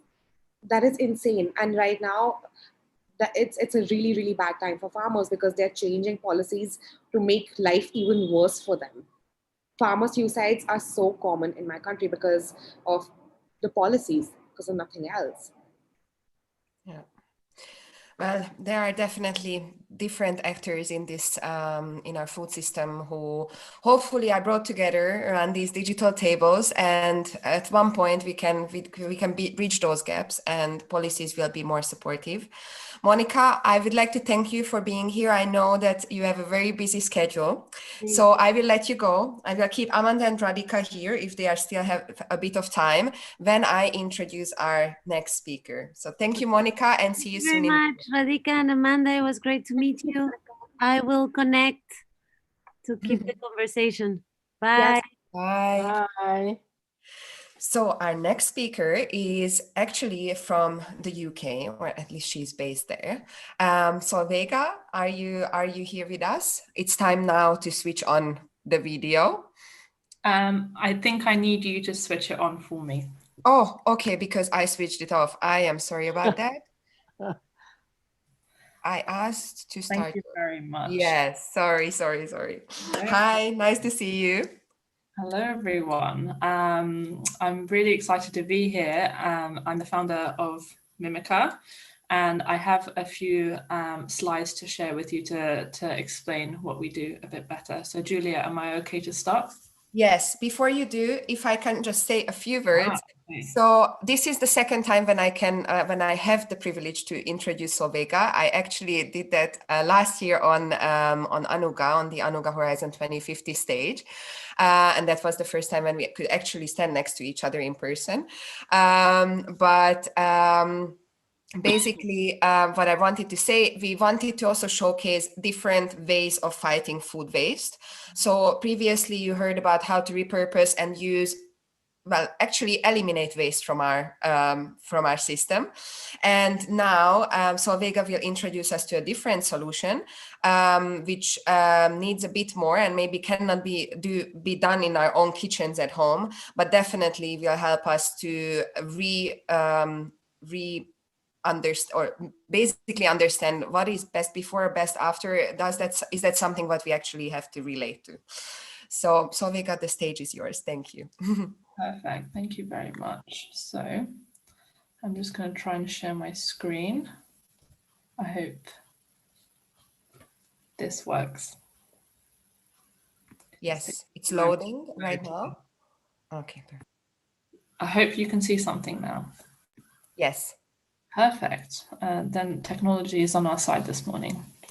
Perfect. So as I mentioned just a moment ago, my name is Solveiga. I'm the founder of a company called Mimica, and our mission, like everyone's mission and what we're talking today, is to radically reduce unnecessary food waste.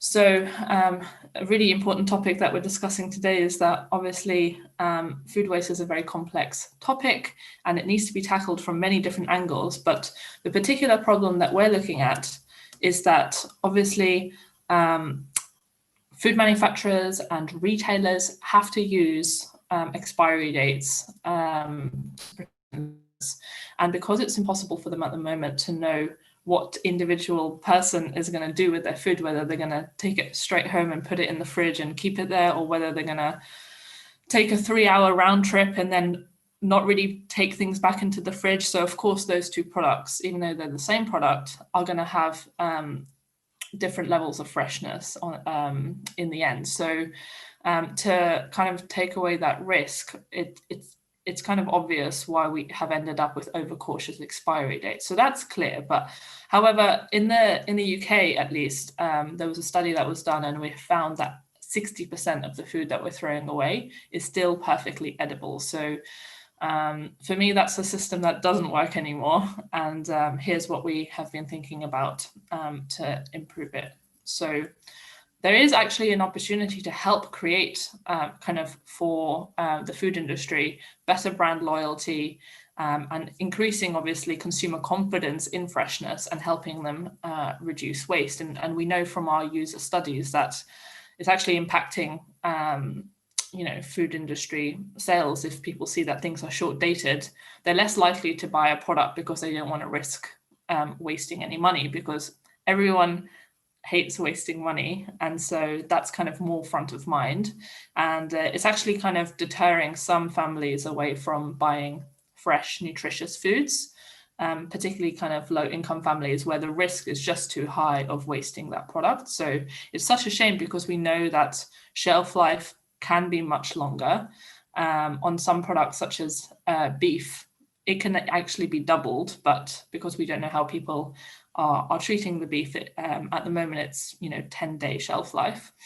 And so really amazing things happen when you extend shelf life. So just using an example of 2, bearing in mind like beef can be extended by 10, but if we just by 2 from a baseline of 7 days, already we can see some really amazing things. So we know that waste in store can be halved.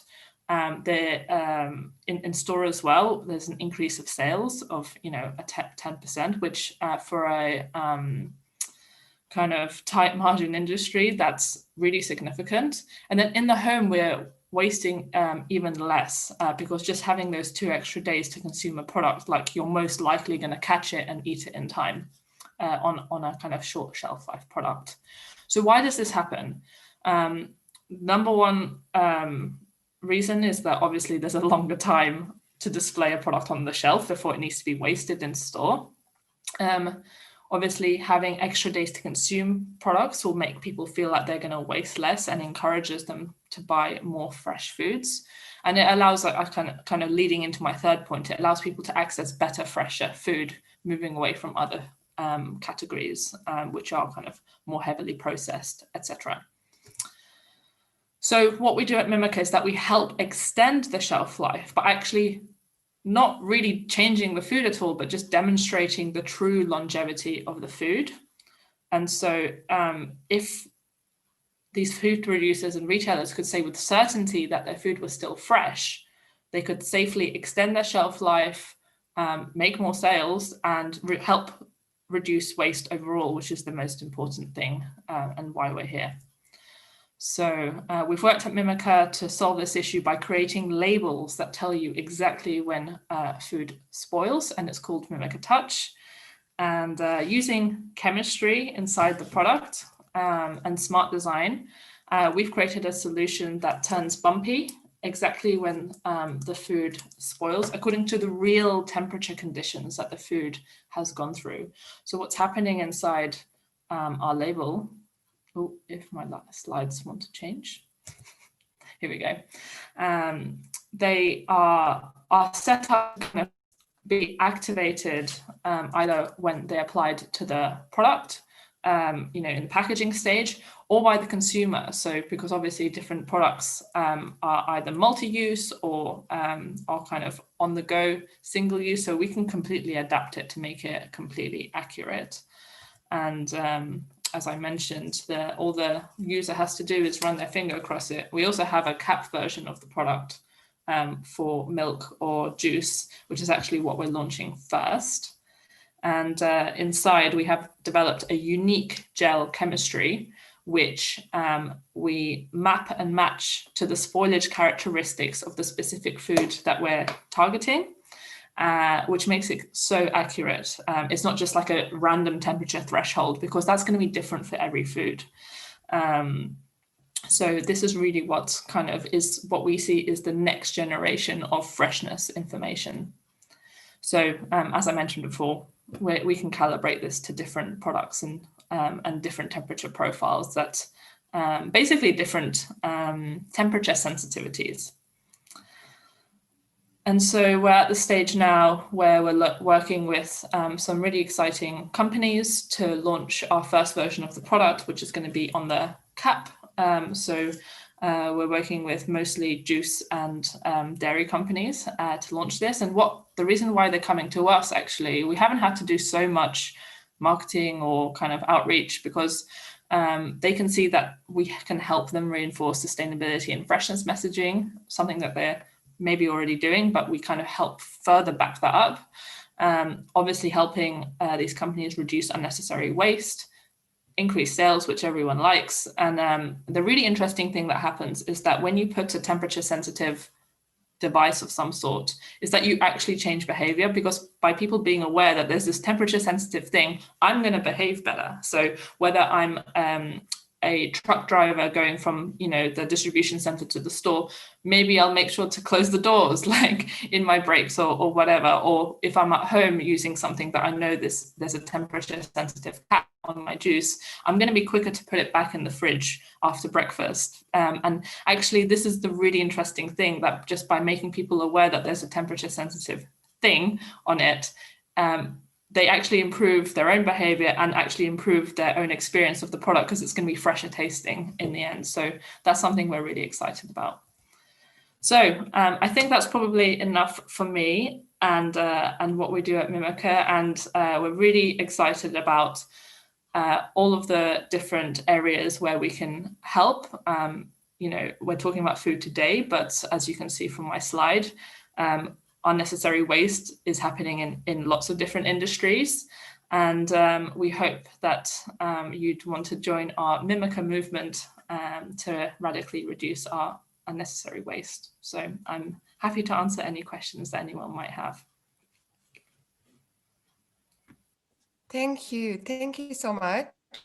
I'm trying to change the view exactly. And if Amanda and Radhika are still here, maybe they can join us as well around this virtual roundtable. So my first question would be, because at the beginning of the slides, you showed how much waste could be saved in supermarkets and how much more sale could be generated there, and then in the actual consumer homes. So yet your main client are the food companies. So are supermarkets maybe who are trying to partner with you and push their suppliers to get your solution or temperature control solutions for lengthening product life? Or will that always be through companies, and then they will kind of be the pioneers of the industry and hopefully at the stage show examples to others? Yeah, good question. So, initially when I started this journey, I had it in my mind that, supermarkets would be our customer, and why not? I was new to the food industry, and what I saw as a consumer was the supermarket. But actually, it's really important to bring them on board, and we often do have meetings and keep our top interested retailers informed, because they really need to like champion what is happening here. But in the end, because retailers rarely produce their own food products or are in charge of their own supply chains, it makes sense for us to work directly with the food producers who are actually packaging the product and are in charge of that. But it's really important to have all of the value chain aligned to the same goal. But yeah, the contracts that we do are set up with the food producers, and that's a learning from a startup perspective that I had to make, that I was definitely not talking to the wrong person, but that's not in the end who's going to be implementing this. Yeah, these are very good learning, and I think they need to be shared. And that's why I love these platforms, that we can actually maybe give some tips and tricks for others to learn from others' examples. My parents always told me the smart people learn from others' example and not from their own. Yeah. Although you will have some anomalies. So for example, Walmart in the US, who we're on the accelerator program right now, they 2 years ago bought their own dairy plant. So now they are in charge of their own dairy production. So in that case, they would be our customer. So, there's always going to be anomalies, but generally, it's food producers that we deal with. Yeah, what would be lovely to see in the future that supermarkets make it as a criteria, because right now it's more quality criteria, what generates actually more food waste. But if these labeling or these kind of solutions will become the criteria to put products on the supermarket shelf, could be a long-term solution. Yeah, and that's a real big issue. Like the legislation in Europe, in the UK, in the US even, is just that there needs to be an expiry date displayed, but how it's calculated is completely unregulated, which I think a lot of people don't realize.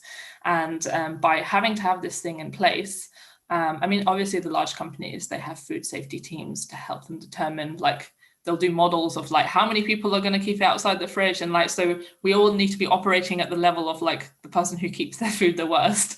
But it just doesn't make sense for the most of us who are keeping our food in the right way. Yeah. Amanda, Radhika, do you maybe have any questions? I have lots, actually. Lots, very good. No, when you're doing that, do you have to get permission from the authorities, like the Food and Drug Administration, for example, in the United States? So as I just mentioned, the way that these dates are calculated is completely unregulated. We are not proposing to take away the date, actually. In fact, when you're looking at behavior change, and that's actually my background, I'm a user-centered designer, you never want to pull the rug under people's feet from something that they know. So what we do with food manufacturers is that we work to actually extend the printed date to the expected date. And we're still saying, don't eat it after this date, but we're just extending it to like what it should have already been. But then if I'm the person who, I'm having a busy day and I've kept something out for too long, the bumps are going to appear faster than that date is going to come. But most of the time, actually, most consumers shouldn't even be having the bumps appear on their Mimica Touch, because they should be using their food until this new extended date. So not removing that, but what we do need to pay attention to is food information law, which is different to food safety law. And that is that we can't have two contradicting messages around freshness on the same package. So we need to make sure that the messaging is really coherent, and we're explaining really clearly to consumers, why is the date now this, and how does it relate to the the bumpy label. So we're working very closely with the marketing teams at the food producers to make sure that that's kind of really, really clear. Thank you. What are a lot of questions you said, Amanda? I'm listening. Yeah. Actually, it's an impression as well that when you talk about food waste, there are several types of technology that you can utilize, like this, the label that you said, bumpy or not. Maybe if it's tiny bump, maybe it's still okay, right? You don't have that criteria. Actually, that's a very important question. So we've worked really hard to make no middle ground. And that's actually you know, color changing labels are kind of out there, and they kind of change color on like a gradient. And so what you end up having is this kind of middle ground, which at the moment we have a very literally black and white system. It is that date or it isn't that date. So for this to be adopted by consumers, it needs to be just as clear as that. So we've actually worked to make the chemistry, that kind of what we call the bump point, really crisp. And so the gel actually kind of, in terms of a chemistry perspective, the bonds collapse very quickly. And so within like under an hour, I mean, obviously if you touch it, you know, during that hour of transition and you feel bumps, we're going to say that, you know, get rid of it, because it means like, you know, it is changing to the bumpy state, the full bumpy state. But yeah, I mean, other than that kind of 1 hour transition, it's a completely binary solution, because, you know, with a pregnancy test, you don't want like a maybe, like the same food, like it's your food safety, your family. We don't want any gray area. So we're really proud of the chemistry that we've developed to allow that kind of binary indication. So obviously you need public education, or you do public education as well. That's right, yeah. So we're really active on our various social media. We engage with the press, even before like this has been launched. We're launching in the next couple of months, but we're going to also be working with the marketing teams that are food producers and obviously the retailers, which is why it's really important to bring everyone along on that journey. Thank you. Radhika, if you don't have... No, I don't have a question, but I just want to say congratulations for a really great product. We've always advocated for, you know, use best before dates as guidelines and not directives, and use your senses to figure out whether the food is still all right or not. But this is, I think this is absolutely the correct way of technology, and I love this. Like I'm so excited for it. I wish it comes to India as well. And I also wish that supermarkets stop wasting that amount of food. I follow several urban harvesters, and it's insane the amount of food which is thrown out every day, and it looks absolutely good and fine. And it is, because you see them exploring the dumpsters, and this is mainly based out of Europe and UK and even Australia, to be honest. And you see how much good food is just binned because of a best before, and they don't sell it at lower prices. They don't give it away. It is just thrown, and it is their responsibility to make sure that it is disposed of.